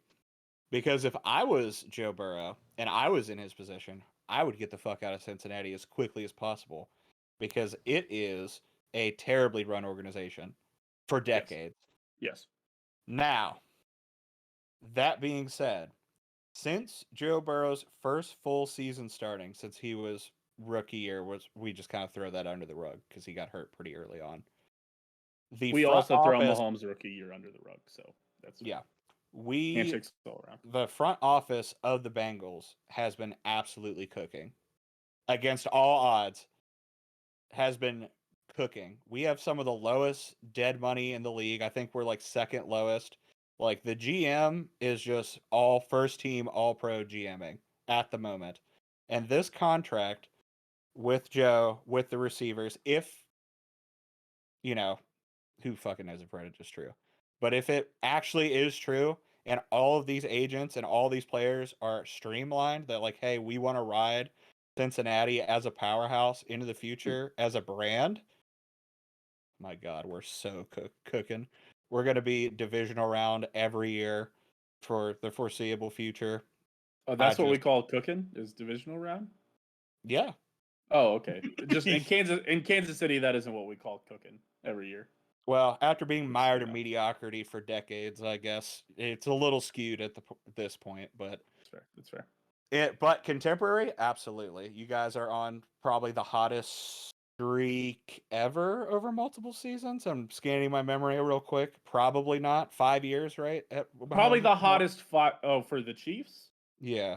Yeah. This is the best 5 years in Chiefs history ever. Yeah. I was trying, or not Chiefs history. I was saying NFL history. Oh, I was trying to think if peak Patriots was better. No, because a couple of those years in between, Tom got hurt and they got bounced to the divisional, which I think disqualifies them from the 5-year hot streak. They didn't have a good, like, somebody did this. It was like comparing Mahomes' first 5 years versus Tom Brady's best 5 years. And even if you looked at it, it was actually Tom Brady's best 6 years, because they had to find a way to, because he was better when they won the 2012, 2013 Super Bowls, but they needed a way to include that 2007 year because that was his best year ever. So they were comparing it, and it was Brady's best 5 years. but it was really 6 years. And then it was Mahomes' first 5 years, and they're like, "Look, Brady's better than Mahomes." And I was like, "All right, dude, listen, this is insane meat writing right now." But Yes. okay, So, yes, I would agree the Chiefs' 5-year run as now is probably the best streak in NFL history. And I stand by my statement. Oh, and I'm talking within the context of the entire NFL, not within the last half decade's Chiefs fans' perspective. Like, if you could guarantee any team in the NFL that you would make at least the divisional round every year, you would say you would have a blue chip franchise. yeah. No, Everybody else, absolutely. Yeah, everybody no. else would take that. Well, and I'll definitely tell you that even right now I wouldn't want to accept that deal, but the Chiefs fan in me, if you told me for the rest of the time, Owen, the Chiefs will be in the divisional round minimum. Ching, As a pressing floor. button. Click, click, click, click, click, click. Right. As a floor, yes, but I mean, obviously, we're not putting a ceiling on it because there's just like a. I mean, the Chiefs are on, like you said, the most insane run we've seen. Obviously, they're the only team to ever host the AFC Championship game 5 times in a row. And to be fair, we did get lucky 2 times in a row with that.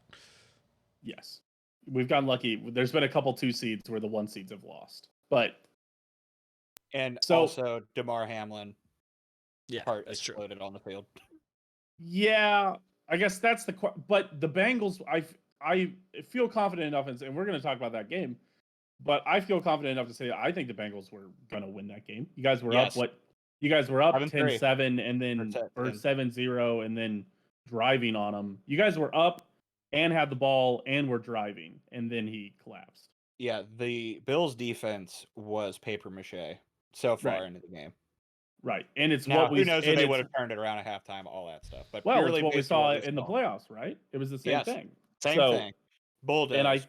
And I think that's exactly what would have happened. I mean, because essentially the same thing worked out that would have worked out anyways. I feel like so. Yeah, Bills fans can cry all they want, but they got the home game against Cincy, and either they got a home game against Cincy, or they would have. I guess they would have got a home game against the Chiefs, and I think no matter what, I don't think the Bills were good enough last year to go to the Super Bowl. Yeah, the wheels on their proverbial car did not have very many lug nuts.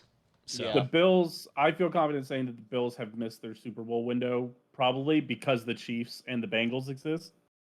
I was going to say because Von Miller keeps getting hurt, but I accept that. It's also that well. that is it. But the Bengals, really, if it was just Chiefs Bills, I had that feeling that one of those years the Bills would have busted through. But I think now it's just Chiefs Bengals, and I think so. As the Chiefs have shut the Bills window, but the Bengals put the nails in the window to keep it shut. Yep, I agree with that assessment, and I couldn't be happier about it because making Chris Morlock sad just fills my soul. Just makes me happy. Clip that chat, please. Okay, all right. That being said, let's get into picking the schedule so we're not up until midnight. All right, so we've already picked the first 2 games of the year. Truman and I have picked 2 wins for Cincinnati. Logan has actually picked an 0-2 start for the Bengals again, which I think is still kind of crazy. But then there's got to be some way they lose the 1 seed, even though they play in a weaker division. It happens every year. So I guess they played a stronger division, but they're playing weaker. I was super tilted when you said that for a second. I was like, wait a minute. Wait a minute. Wait. Hold on Yeah, a second. Sorry. Then week 3, Cincinnati hosts the Rams. Truman and I have already chosen a win for Cincinnati. Logan, what say you? I will take the win for Cincinnati against a suspect defense who still has Aaron Donald, who is amazing, but everyone else up in the air or known to be bad. Which is important for the Bengals because I'm pretty sure no teams that have started 0-3 have ever made the playoffs. No, I think they've made the playoffs. I think they just weren't. I don't think they've ever won a Super Bowl. It's like one team. I think it's 0-4 is where that cutoff begins. Yeah, sorry. Yeah, no, now that you say that, I think you are correct. Then Cincinnati goes on the road to Tennessee in week 4. I can't see Tennessee losing this one. I mean, Cincinnati losing this one either. How do you feel about the cornerback situation in Cincinnati now, Logan? So, did you say cornerback or all the DBs? Let's just say secondary. Yeah. So, again, just parsing through the little monologue I had originally written. We lost Eli Apple, we lost Von Bell, we lost Jesse Bates. So 3/4 of our secondary is gone. Our first round pick from 2 years ago gets his training wheels off, and he's going to be the starting strong safety. And we picked up Nick Scott off the Rams, who by all metrics is mid, and Sidney Jones, who by all metrics is mid/mid plus. So the real question is what I feel really bad now because I was re-editing this little thing. I erased his name. I can't remember what his name is. Our first round pick from 2 years ago. It'll really depend on how well he does because Jesse Bates really was the glue for our secondary. He's severely underrated, and how much he absorbed in a year with the training wheels to kind of learn under him and learn the system. If he performs as well as Jesse Bates, I think it will be okay. If he is anything short of a competitive Pro Bowl safety, it might be a little tough. Daxton Hill. Daxton Hill, there it is. Yes. Last year's, yeah. So Truman, Logan, what are you picking? Win for me. All right. Oh, for at Tennessee? Oh, yep. Hold on. Let me take a look at the rest. So I've got a... yeah, give me a win for the Bengals, yeah. Alrighty. Then, next week, Cincinnati continues their road trip in Arizona. Truman and I have already chosen this as a win for Cincinnati. Big win. Slaughter, even, we'll say. Probably. Then Cincinnati hosts Seattle, your MVP favorites, at in Cincinnati. Truman and I have already... the hardest game for me to pick in this entire slate. Truman and I have already chosen this one as a win for Cincinnati. I will take it as a loss. Really? Yes. In order for the slip to come home, you're gonna have some marquee wins. You're gonna have to send the Bengals into the bye at 3-3. Yes. Oh my goodness. Now keep in mind, Seattle's very young defense performed way above expectation last year, and a lot of those players are going to be year 2, and I expect them to continue to improve under the tutelage of Pete Carroll. That is a good point. Sure. Okay. Then, following the bye week, Cincinnati goes on the road to San Francisco. Truman and I have both chosen this as a loss for the Bengals. It's really strength versus strength here. Yes. San Francisco defense versus Cincinnati offense. So this one took me a second to mull over as well. I think after the bye week, and after we've taken our licks pre-bye week with hard-fought experience lessons, I think this is where we're going to start taking off and get a win here. All right. I don't hate it. This was a pretty difficult game for me to choose as well. I just think that San Francisco's defense is really good. And, I was really telling myself, Cincinnati needs some losses. Like, I have to choose some. Here's the thing. Our DBs, could really be big ceiling, huge floor situation this year. Really hard to tell. Our front seven is almost entirely coming back, and they are also a very underrated unit. Trent Williams is amazing, but the rest of the line isn't bad, but is perfectly within the median of the NFL. And I think the rest of the front seven can at least affect whatever quarterback's out there. And Joe is Joe Cool. So QB battle, I'll just lean my way, especially post-bye. Sure. Oh, hey, real quick question. Have Bengals fans gotten over Joseph Osai yet, or are you guys still mad at him? I was never mad at him, for the record. But I don't think anybody can be mad at him for no. He's a rookie. Really, actually, not even that. I think his momentum is what caused that. Yeah, and keeping in mind he can't see what's behind him. He doesn't have a functional understanding of where Mahomes is at that point because he already got around the corner on him. I think he miscalculated what was going on. Yes. I think I don't blame Joseph Osai. I think it's a late hit. I think it's the right call, right? I don't disagree. I think it's the right call. Okay. I don't think he did it on purpose. No, I I don't think he did it to be dirty or bad. I think No. he lost track, or as Truman said, miscalculated of Patrick Mahomes around the corner and trying to finish the play so he couldn't get upfield. Lost track of how close he was to the sideline. Yeah, I think that's and I'm thankful every day for it. Yes. I think that's one of those plays when you watch it.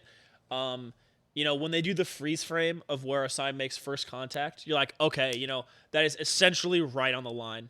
And then I think the rest of that play makes it look worse than it is for Osai because you're not just like a friction block in one of those places with no friction. He's not just bouncing off of him. He's still pushing him, and then he ends up what looks like he's full shoving him like a full yard and a half or so out of bounds. And I'll tell you that being a K-State fan, we see our linebackers do that kind of play all the time, where someone gets around the edge, gets behind him, they're chasing him down, and they hit him, with initial contact being right like on the out of bounds line, and it just winds up, your momentum carrying you through, and it's like, why are you hitting him 4 yards out of bounds? Like, what's going on? Right.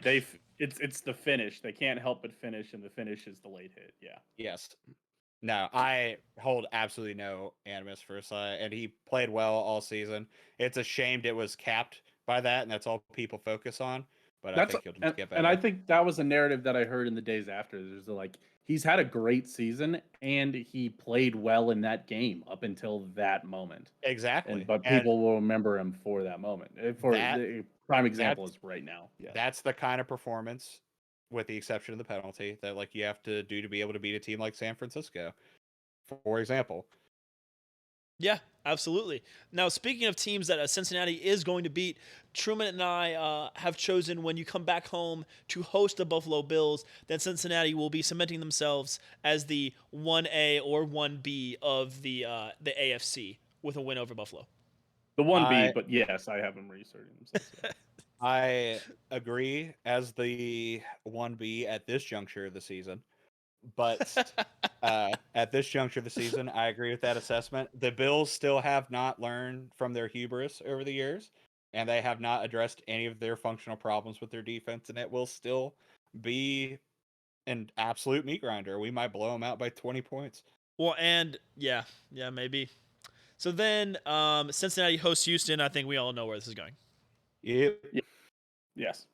Okay, then we've already chosen the next 2 games, with Cincinnati having wins at Baltimore and hosting Pittsburgh.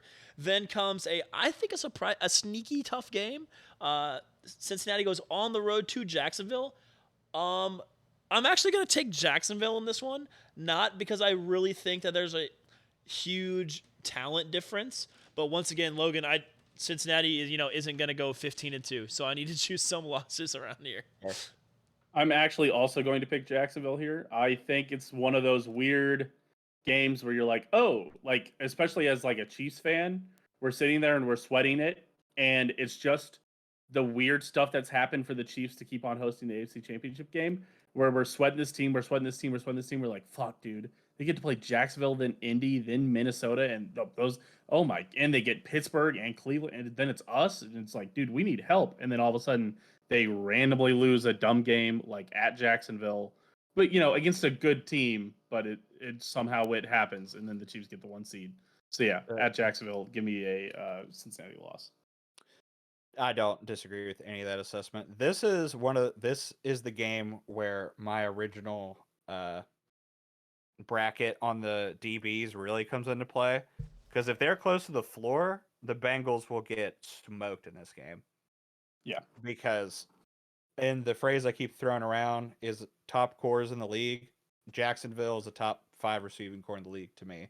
So Calvin Ridley looks good. He looks good in camp. He looks fast. Yeah, I think he is going to eat this year. If the DBs are not up to snuff, no matter how good our offense is, this could be like a 50-49 game. And then flip your coin. I'll take Bengals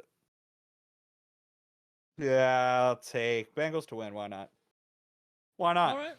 That's fair. I think you've already picked enough dumb losses that I don't think you need to pick them here. So then they host Indianapolis. We don't need to spend too much time on this one. A weird close game. but I think the Bengals win it. Logan? I can totally see that as well. Unusually close, low scoring game. Everyone starts going. Joe Mixon crazy and tweeting really dumb shit and get full of themselves and narrowly escape Indy or lose. Yep. And then here comes the toughest stretch of the year for Cincinnati. They're going to host Minnesota, then go on the road to Pittsburgh, then go on the road to Kansas City, and then host Cleveland to end the year. Hosting Minnesota, give me a Cincinnati takes care of business win. This is a trap game. Give me Minnesota. I think Buffalo fell to the same kind of issue here late in the season, thinking about the games they had coming up, and just lose a weird one to Kirk Cousins.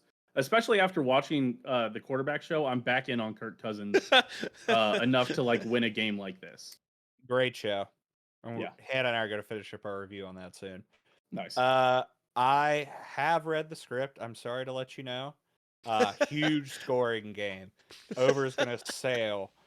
All offense, but Bengals will win. Alrighty. Then we have already picked the December's Christmas Eve game. Truman went with a win. I went with a Bengals loss, and Logan went with a Bengals win. Now the big one. Oh, Everyone knows. Everyone in the whole league has this game circled. We'll see y'all back in Burrowhead, baby. Pocketbook circled. The whole damn league has this game circled. We're all watching this game. Every fan, especially in the American Conference. Yes. Everyone. How many wins am I at right now? Sorry, Owen's. You're at 13. We're all at 13 wins. Well, we're all at 13 wins, counting them beating Cleveland in week 18. Yeah, got it. Owen, if Logan makes it, will you commit to going to this game? Yes, of course. Then I think we're both in. If you can make it, we should probably just try to go to this game in general. It's already. My only concern is K-State in the college football playoff. That's my only concern. That would be a tough choice. Yeah, speaking of Heisman MVPs, Will Howard for Heisman for sure. Little sneaky candidate there. Little sneaky dark horse. He's on the Naismith watch list. Anyway, is Naismith basketball? Hold on. Naismith is definitely basketball. He's the guy who invented basketball. He's on the Maxwell Award. Is that the whiteout one? He's on the quarterback, the best quarterback in the nation watch list, preseason watch list. Don't know what it is. Anyway, listen. Okay, all right. Hold on, real quick. Johnny Logan. Award. Logan, we need to talk about this. We glossed over this in the post game madness that was the AFC Championship game. Logan, you sent out an amazing game before anyone's feelings get hurt. Amazing game. It was incredible. It was an incredible game. Both AFC Championship games, all-time classics, right? Yes. The question, Logan, you sent out a tweet. I did. I don't think I have it bookmarked. Why did you not bookmark it? You've been talking about this tweet, bringing it up on the show for I know what he's talking about. Let me see if I can just go back. My only concern is that Logan is definitely tweeting a bunch. That's my only concern here. I'm fully locked into the stream right now. There's no Xing on here, Truman. Don't worry. Xing? There's no posting on the X on this podcast. Let's see. What day was that game? It was January 29th. Here, Truman, while you're looking it up, by the way, it is the Maxwell Award. I got tweeted at by him. Here we go. It is the Maxwell Award, by the way, for the best quarterback in the NCAA. Okay, I was worried that is the Bolitnikov the wide receiver one? Yes. I think the Bolitnikov was the kicker one. Okay. No, Bolitnikov is the wide receiver one. Okay. Yes. All right. Here's the tweet. I have it exactly word for word here. The post. Inferior team bailed out by a no-win situation, comma, it is what it is. GG at Steam Machine. Good luck in 2 weeks. And then I mean every word. I did respond because I had said something similar. And I wanna we can talk about the whole situation here. We can. I I said- didn't know how long you wanted to stay up, but I'm ready for it. We can talk about it just a little bit. Okay, I responded. I said, Lamau, I hope you're just memeing me. Either way, GG, baby. And you said, no memes, but happy for you. Going to be a good one for the Super Bowl. And I said, I'm not going to roast you. I said, I'm not going to roast you on socials, but I appreciate you being happy for me. And I did say, this is my exact words, but I am going to be an asshole on the podcast. I was looking forward to it.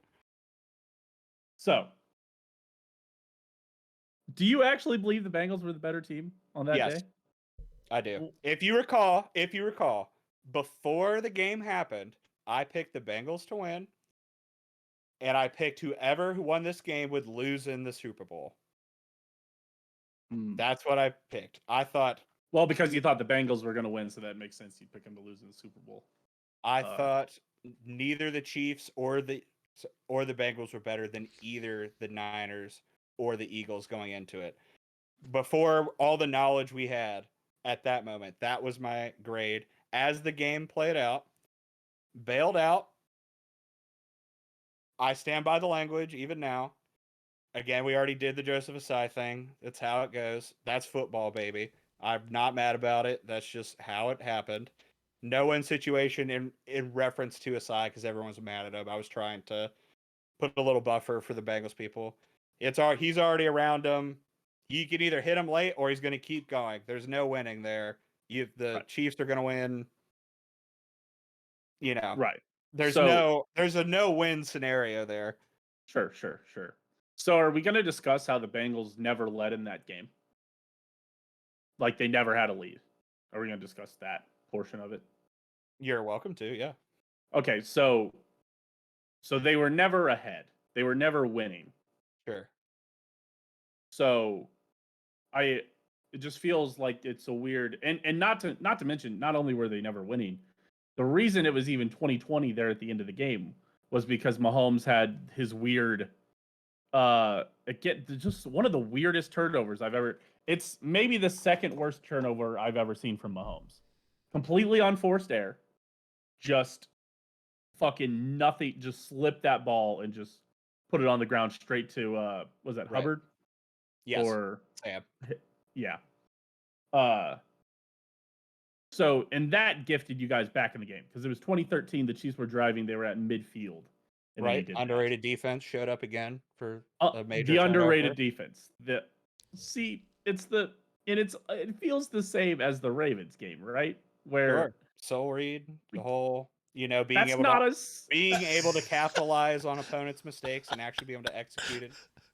The Ravens game was more of a soul read than the Mahomes random fumble is a soul read. Oh, not the random fumble. I was just saying, like being able to interpret, being able to go down and score offense.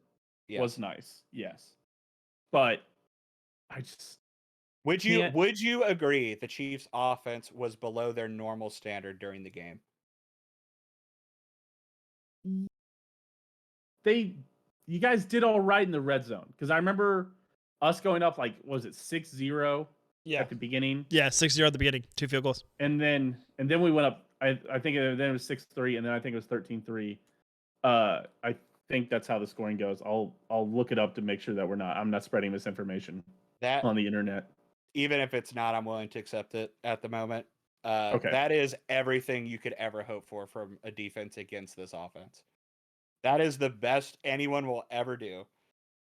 Right. But also, the Bengals offense had nothing for the Chiefs defense. Now I don't want to spread misinformation. Now I feel like I have to Google it. I think I disagree on that take. If my memory serves me right, this is one of those stats versus eye test situations. If my memory of the game is correct, like I felt watching the game that the offense was very focused on outside the numbers and basically flipped the script of the 2021 AFC Championship, where we, as I alluded to in our pre-game podcast, if it's between the tackles, which I hope the Bengals would do with P. Ryan, we would win the game, and we did not do it at all. We refused to run the ball, and like it took our probably biggest advantage against your defense away, and it became a slugfest at the end. And whoever, Yes. unforced 17 error rushes there for 71 yards. Yes, it was horrible play design and execution, and I give full marks to Andy Reid and the coaching staff for that. I do not believe all 53-man roster the Chiefs were a superior team on that day. I think we had the talent to beat the team on that day in that game. But I don't believe ever in that game were you the better team. Does that make sense?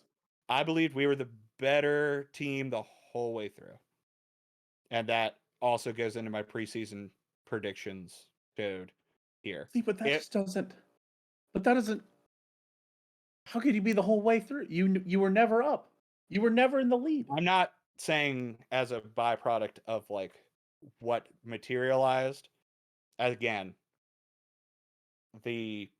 I do not think had they had focused more on inside play calling that the Chiefs would have had an answer at all. But for whatever reason, a lot of pride and hubris, a word I know you love, showed for me, got in the way on our side this time, and really shot herself in the dick.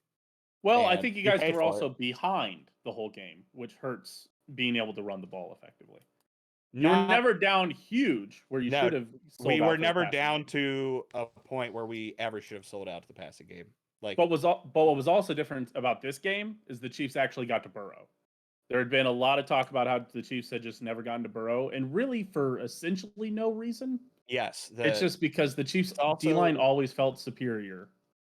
Yes. For whatever reason, every time we play the Chiefs, we have still one of the worst O-lines in the league. And by the time we got to the Chiefs again, all of our additions were hurt, and we were back to paper mache and wishes. But this time it actually started getting home. Yes. Yeah, they sacked him 5 times, and Chris Jones finally had his first playoff sack. Yeah, and four times, I believe, in the first quarter, if I remember correctly. I don't think it was. That sounds. Because I remember really rough for the offense. Karlaftis had a sack, and he was sack number 4 because he went 1, 2, 3, 4, count them out. And by the way, that's the exact kind of thing running the ball can help with, and we still didn't do it. Yeah, I mean, 17 for 71, so not like incredible numbers, but not bad enough numbers to. I mean, was that like 4 and a half? 4 and some change per run. Yeah, but they were all, not all. I guess I shouldn't say all. That's too hyperbolic. But a lot of it was like 1st and 10. Like, I don't even know what word I want to use. I mean, so they weren't material, like deciding calls, if that makes sense. So Joe Burrow was 4 for 30. If I remember right, was Joe Mixon hurt leading up to this game? No, his stupid mouth was running, but I think it was the earlier game of the season that we got fucking cooked by Samaje Perine and he was hurt. And that is what I said we should replicate. Right. And Joe Mixon went 8 for 19 in this game. Yes. And Samaje Perine went 5 for 22. Well, not to harp on the point too much, but yes, I'd take the 5 for 22, the 8 for 19 all day. Yes, as we've seen, as Chiefs fans, I absolutely believe Samaje Perine's the better running back than Joe Mixon. Guess where he is now, by the way, if you didn't keep track.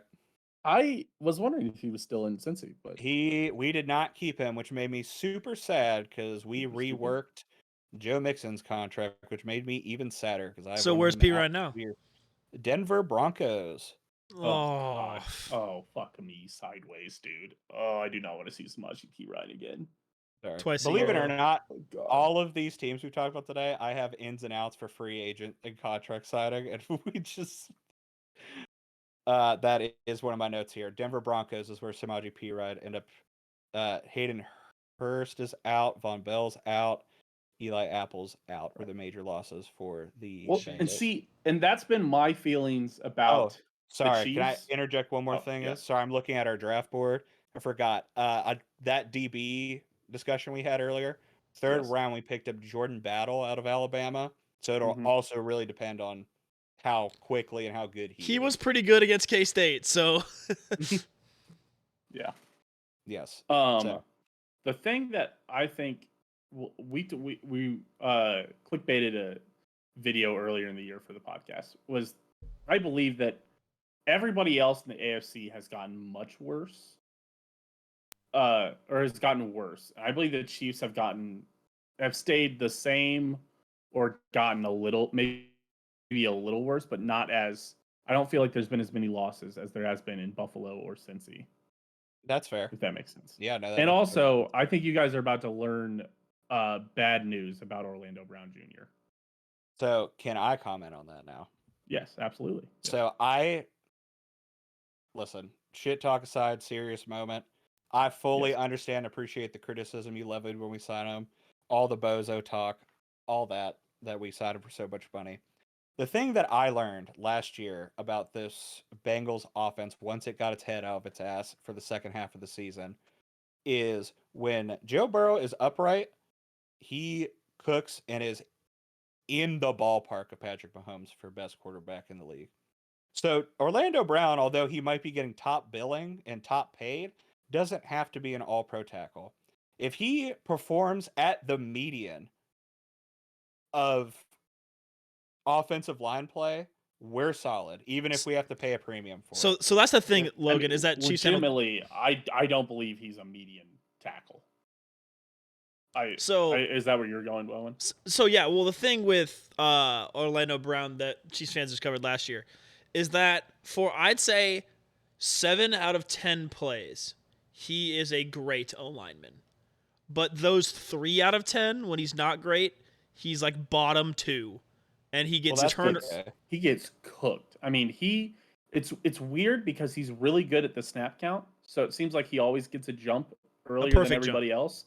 And so many times you watch guys just fucking blow right past him. And it just like, he's just, for as good of a jump as he gets, he's so slow. It's weird because like like I said, he'll be locked down, run plays, take the D end around the outside, around the back of your quarterback, safely out of harm's way.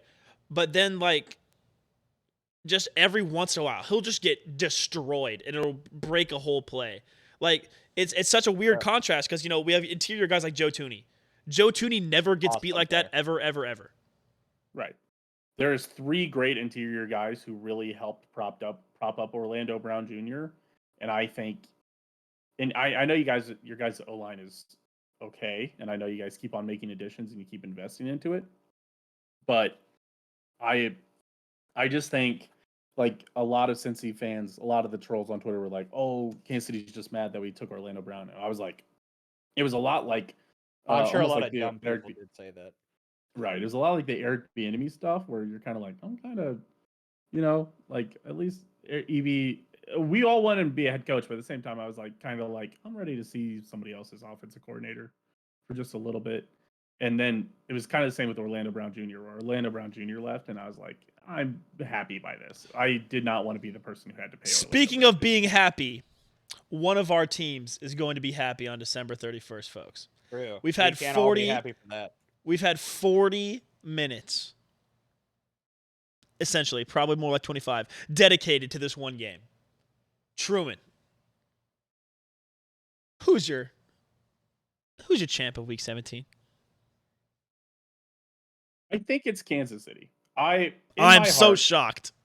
If it was in Paycor Stadium, he disconnected. Logan disconnected and came back. Yeah. I disconnected? Or no, Logan he did. Disconnected. Oh, okay. That is funny. But if it was in Paycor, if it was in Paycor, I would really worry about it. Just because that has just been a black hole of weirdness for Kansas City. But with it being back in Burrowhead, I appreciate that. I feel like the Chiefs aren't, especially because that the Bengals are going to say some shit, and that's fine. And unless they get their head on their shoulders, I don't know. But they've never seemed like the team that's ever going to stop shit talking before the game, as we learned with the playoffs and as we learned with the game before in the regular season. That you're right, but you are correct. Yes. Yeah. They are misbehaved toddlers, a lot of them, except for Joe and T. Higgins. They've already done it. They've already started it. I know they have. Now, if that's what you have to do, self-motivate, more power to you, but you'd better win this game. You had better. So it's just weird and as long as the Cincinnati Mayor stays out of it, I think we'll be all right. Although think that the preseason, that was an all-time bozo move, man. Well, did you see the preseason thing with Orlando and the mayor? Yes, that was all-time funny. That was hilarious. I had a really big laugh. It's like, in week 17 we play Kansas City. I don't think we have anything else to say. It's fucking Orlando behind the camera. Yeah, good job. That was so funny to me, man. That was awesome. That is good self-awareness and good PR. Yes. Absolutely. Yes.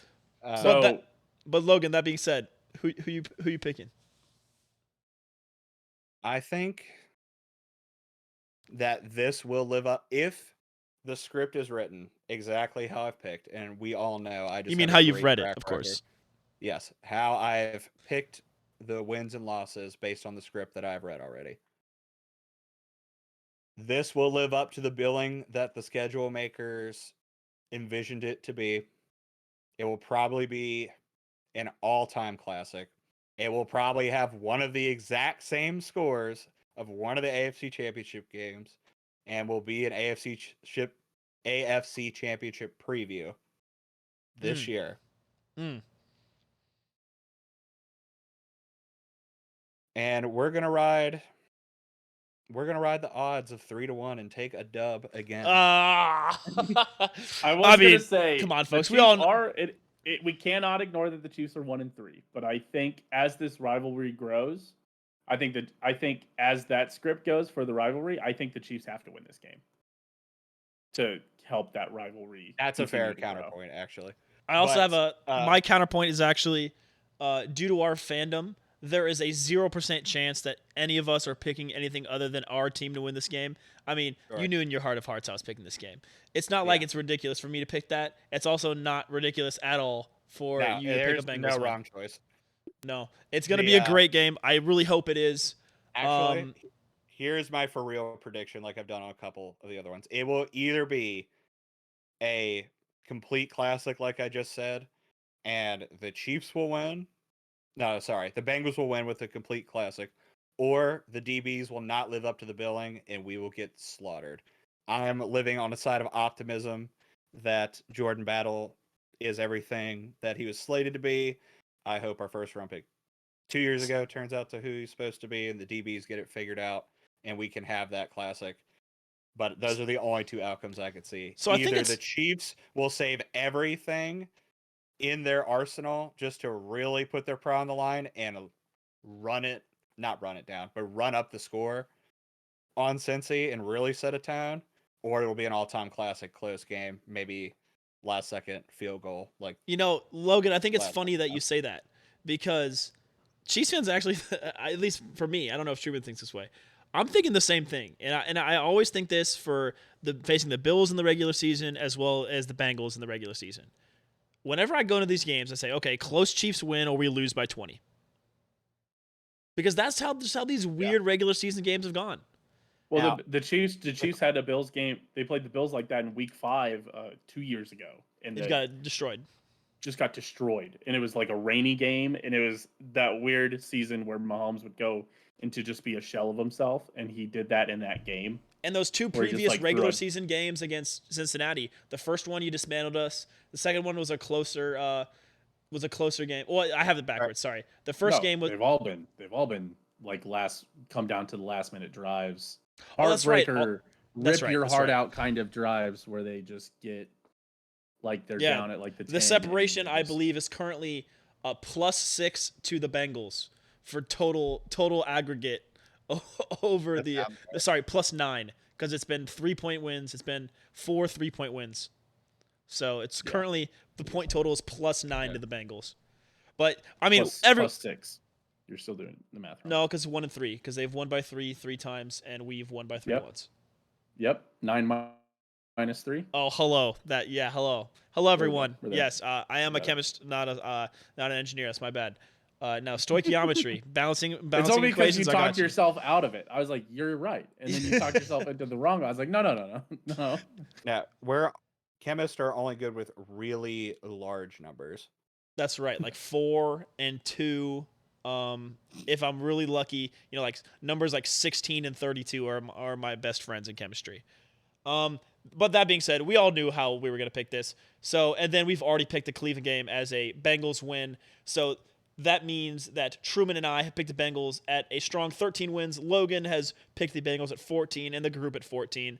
I don't think any of that is ridiculous. I think either the Chiefs or the Bengals are going 14-3, and I think that Are you December guys 31st game is the are teeter-totter. you guys ready for my spiciest portion of this whole podcast?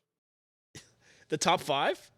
I've got a question for you still, but Oh, after sure. after yours, after what you want to say, because So, you might cover it. genuinely, from the bottom of my heart, I scrapped the script I wrote as my little monologue before we picked the Bengals because of Joe Burrow's ankle injury. Before that happened, because this is the third year we've done this, and I love doing it every year. I genuinely sat in my heart and I looked through this set schedule, and I went, "There's not a single team on this schedule I don't think we at least have a good chance to win." And it would be epic content if I Babe Ruthed it and called my shot of 17-0. And I was gonna 17-0.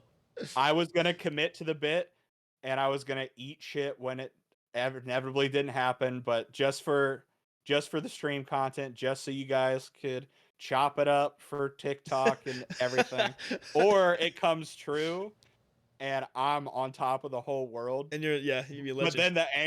But then the ankle thing happens. Like, he's not getting any fucking preseason work again. We're gonna have a slow start again. I can't do it anymore. Yeah, So, that's fair. yeah.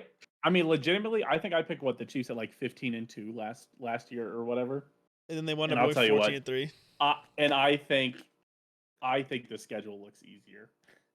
That is not unreasonable at all. Like, I knew you guys were gonna pick KC at the end here, obviously. Of course, I mean, obviously, but I knew the fact that we all three of us can sit here like the adult, super mature, respectable professionals that we all are, streamers, and have an earnest discussion without just being shit posters the whole time about it.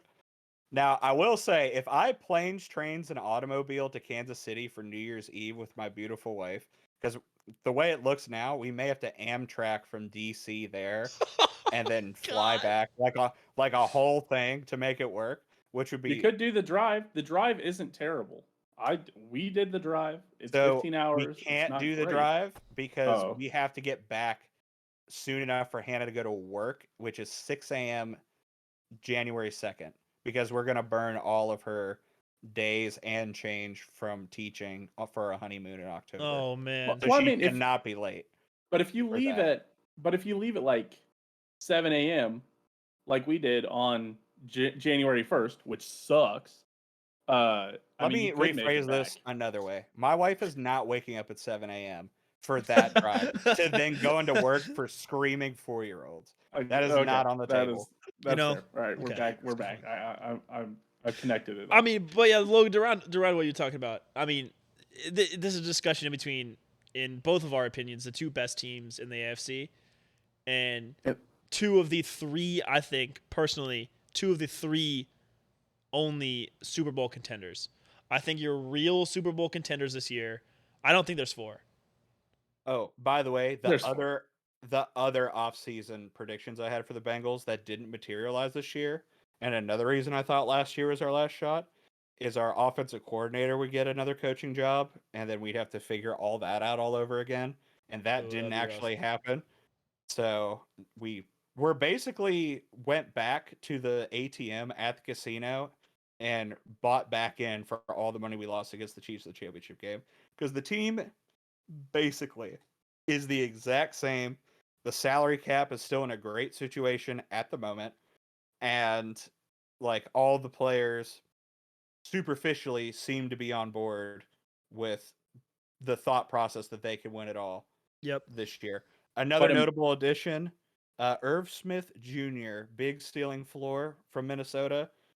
Ceiling, massive, 100% far and away best receiving core in the NFL if he hits his head on the ceiling. Yeah.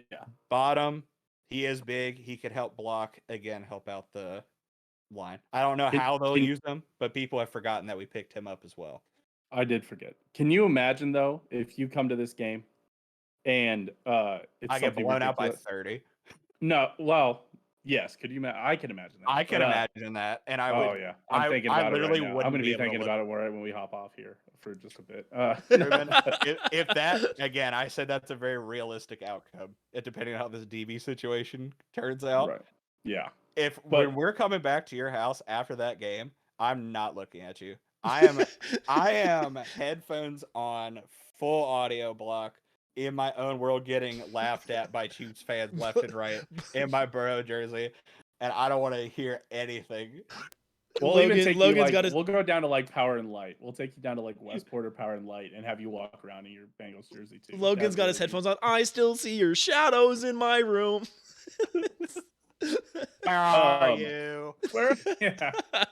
But imagine the Chiefs are 15-0 going into that game in Burrowhead, Bengals, New Year's Eve. Can we all acknowledge that is afternoon. a legendary slander name? That's so good. The only one better I've heard in recent memory is Westbrick. That's forever number one. Thank you. Westbrick was a good one. No, guys, come on. What about LeBum? What about LeBum? Nah, that's not gonna stick. No, wait, hold on. Disney is better than no. What about if guys? The Bengals win Week 17, you will never get out of Burrowhead. Even if you guys rattle off 10 straight wins, it will be Burrowhead until he retires. It will be Burrowhead until we play the AFC Championship game in Burrowhead again, and then beat you guys, and then it will just be we'll be back to this. Consider the following. Consider the following. Then it would be 4-2. What about LeBalding? Mean enough. LeBalding is funny, but not. LeBronto is never going away. Burrowhead will never go away. I don't care if you do. I think LeBronto. I think LeBronto is better than Burrow. What about Brocktober? I mean, you probably wouldn't be in on that one, Logan, but I guess it's more of a positive. Yeah. All right. Fair enough. That's not a slander name. All right. Let's finish up here. Let's get out of here. Let's do our top 5 players in the division. Truman, I'm ready. I've had mine for a while. We did all pick Cincinnati to win the division, by the way. Yes. Obviously. Of course. 3 years in a row. That hasn't happened in the AFC North in a long time. No, it hasn't. So I wonder if it won't. It might not. We could regress to the mean. That'd be crazy. Dumber things have happened. AFC's tough this year. Speaking of dumb things, scroll down to the bottom. We'll do we'll put them on screen just so we can track them all. Right under Cincy wins, where my cursor is down here. Oh, okay. We'll do our top 5. Yep. Okay, I've got my top 5. You guys ready? Sure. All right. So coming in at number 5, I've got Nick Chubb.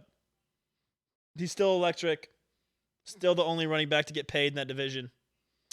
Well, I mean, I guess Joe Mixon got restructured, but Nick Chubb is, I think, solidly in my number 5 spot. Number 4, surprisingly, I think when you think about it, you might be like, oh, what the fuck? This is terrible. I think this is where you put Jamar Chase in my number 4 spot. He's obviously very good. The AFC North is actually sneaky stacked with a lot of good players. I'm learning this right now as I'm starting to write down. And you might realize this as I put Lamar B here in the number 3 spot. Lamar, obviously, a very talented quarterback. He's still a running back. I will never let him. Oh, by the way, there you go. There you go, Logan. There's a top 5 slander name, Lamar B. That's my favorite one, personally. You just have the most unhinged anti-Ravens takes of all time. I will never understand it. I just love clowning the Ravens at all. He really does. I love clowning Lamar. It's insane. I love clowning Lamar. I will never let anyone forget. Out of curiosity. What? Sorry, guys. I always say it does, but I don't believe it actually does. Okay. Wait, say it again. I think he's just mad that Lamar won that MVP when we thought Mahomes could have won another one, and he also just didn't have a great passing season. Oh no, He asked I actually don't really care that much. It had anything to do with his complexion, Owen, and I was like, I give you a hard time about that, but I don't think it does. Yes, so. the lighting is kind of bad. Oh no. Oh wait, I realize Delete I the see what you're VOD. saying. Delete the VOD. The font. But anyway, no, I don't hate Lamar that much. I just think it's funny, and I really won't let anyone in the NFL ever forget that in the Pro Bowl skills challenge, he lost the accuracy challenge to a wide receiver. I want everyone to remember that. Lamar scored 3 points on his Pro Bowl skills challenge. That is incredible for a quarterback. No accuracy for Lamar. Anyway, moving on. Number 2, I think this is where you put No accuracy in real life, by the way. Ravens should have beat us by like 30 points that game. Exactly. He's not I good. saw it with my own eyes. He overshot a wide open receiver by like 25 yards. Yeah, it turns out when you're not playing the mega poverty version of the Bengals that you don't beat them and you don't put up MVP numbers. Put up 35% of his production for the whole year on those 2 games against the Bengals, by the way, Logan.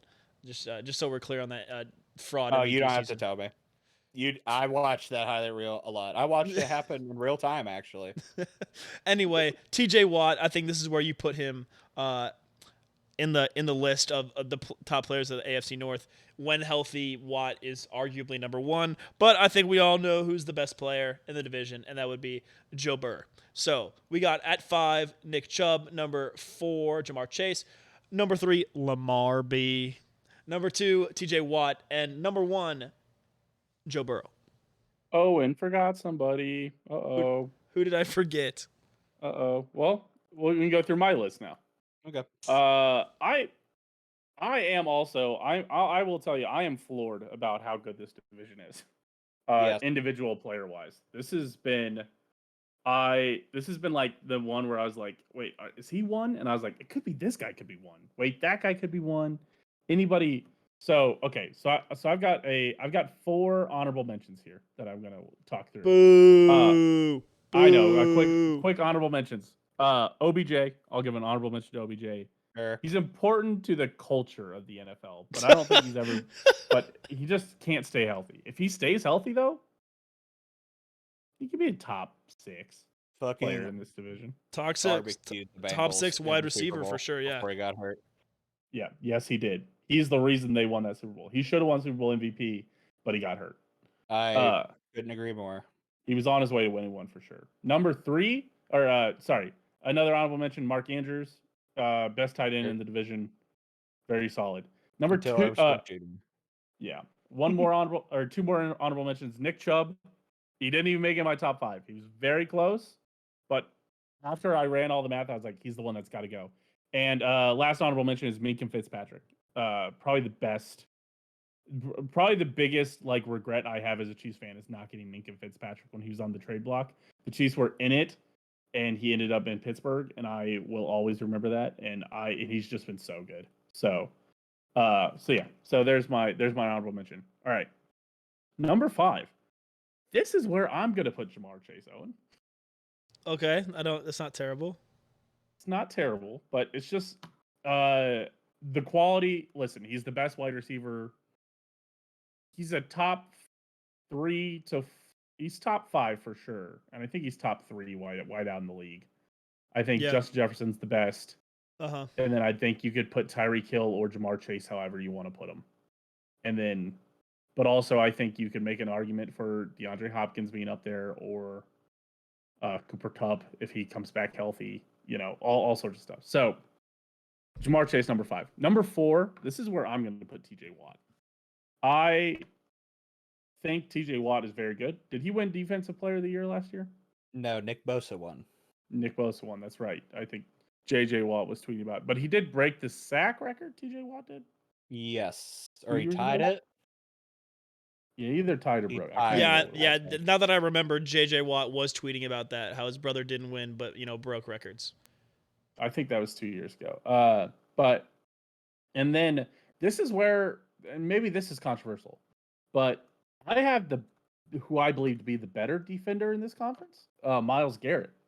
I think Myles Garrett should be on everybody's top. You mean that dude that got stuffed by a freshman in the Texas Bowl? That Myles Garrett?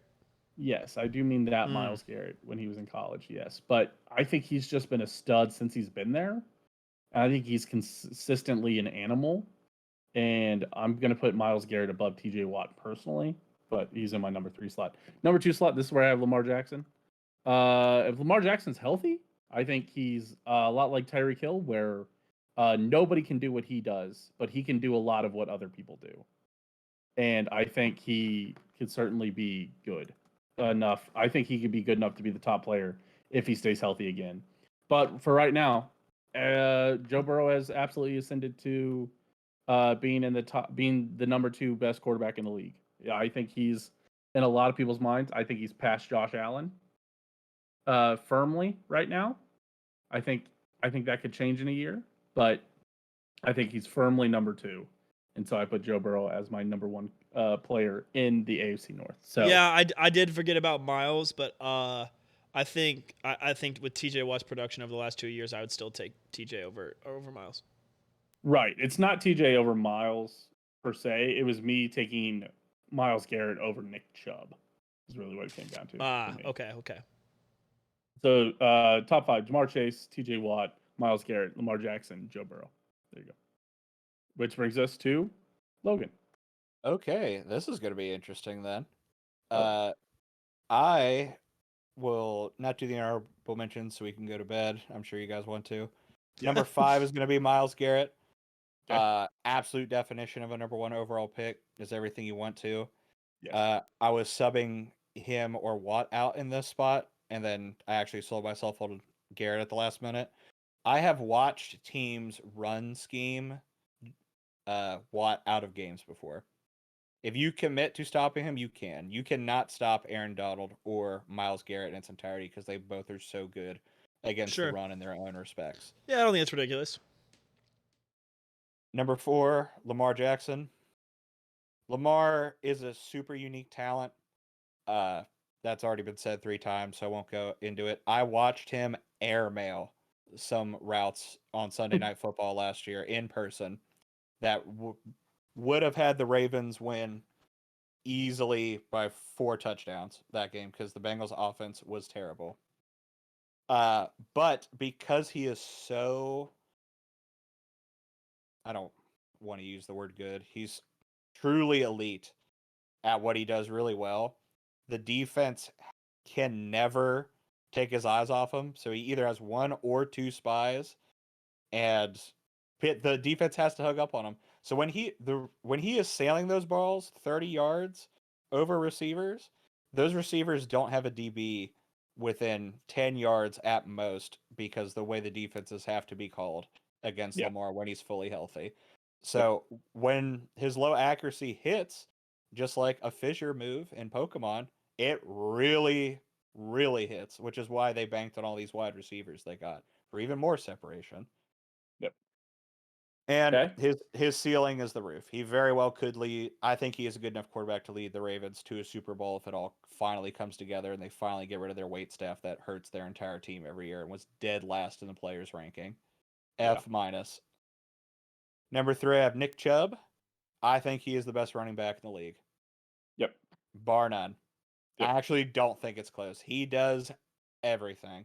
And basically, whenever the offensive game plan isn't to make Baker Mayfield look bad, I can't think of a single performance he has ever put out in which he has done terrible.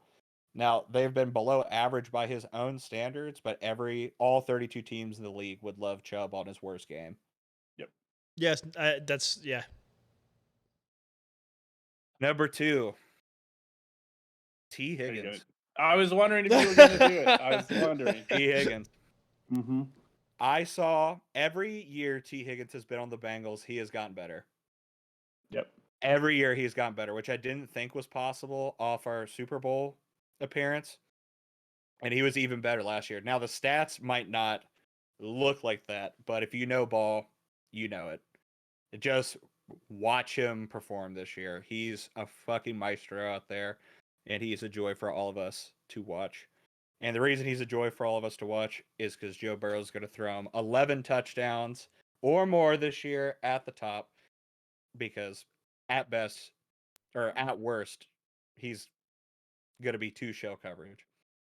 because everyone has to commit so much to Jamar. Yep. Which that's a recipe for all time possible historic season on the side if that's the way they decide to go. And I hope they do. Absolutely. Speaking of historic, this episode of Dahm That's True, boys, well done.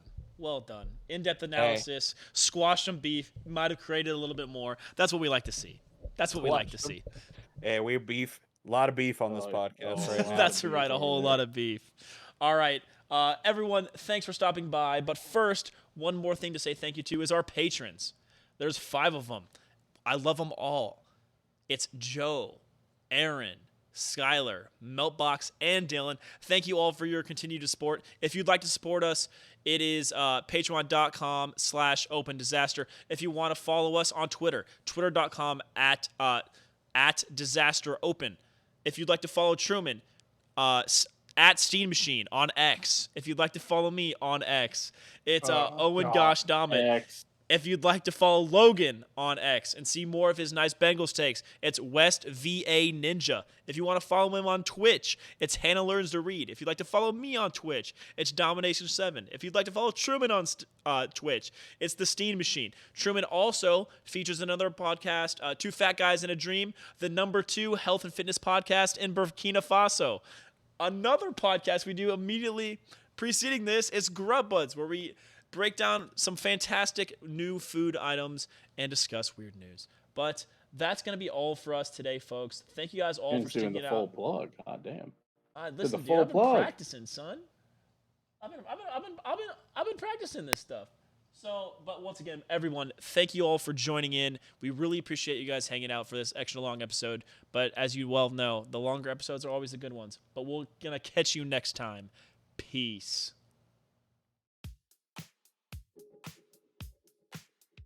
I wonder if you played the music. I don't know. I'm going to talk through the outro. You can playing the outro music right now. This would be great. That'd be great. By the way, Truman, I don't know if you can hear me or not. Right.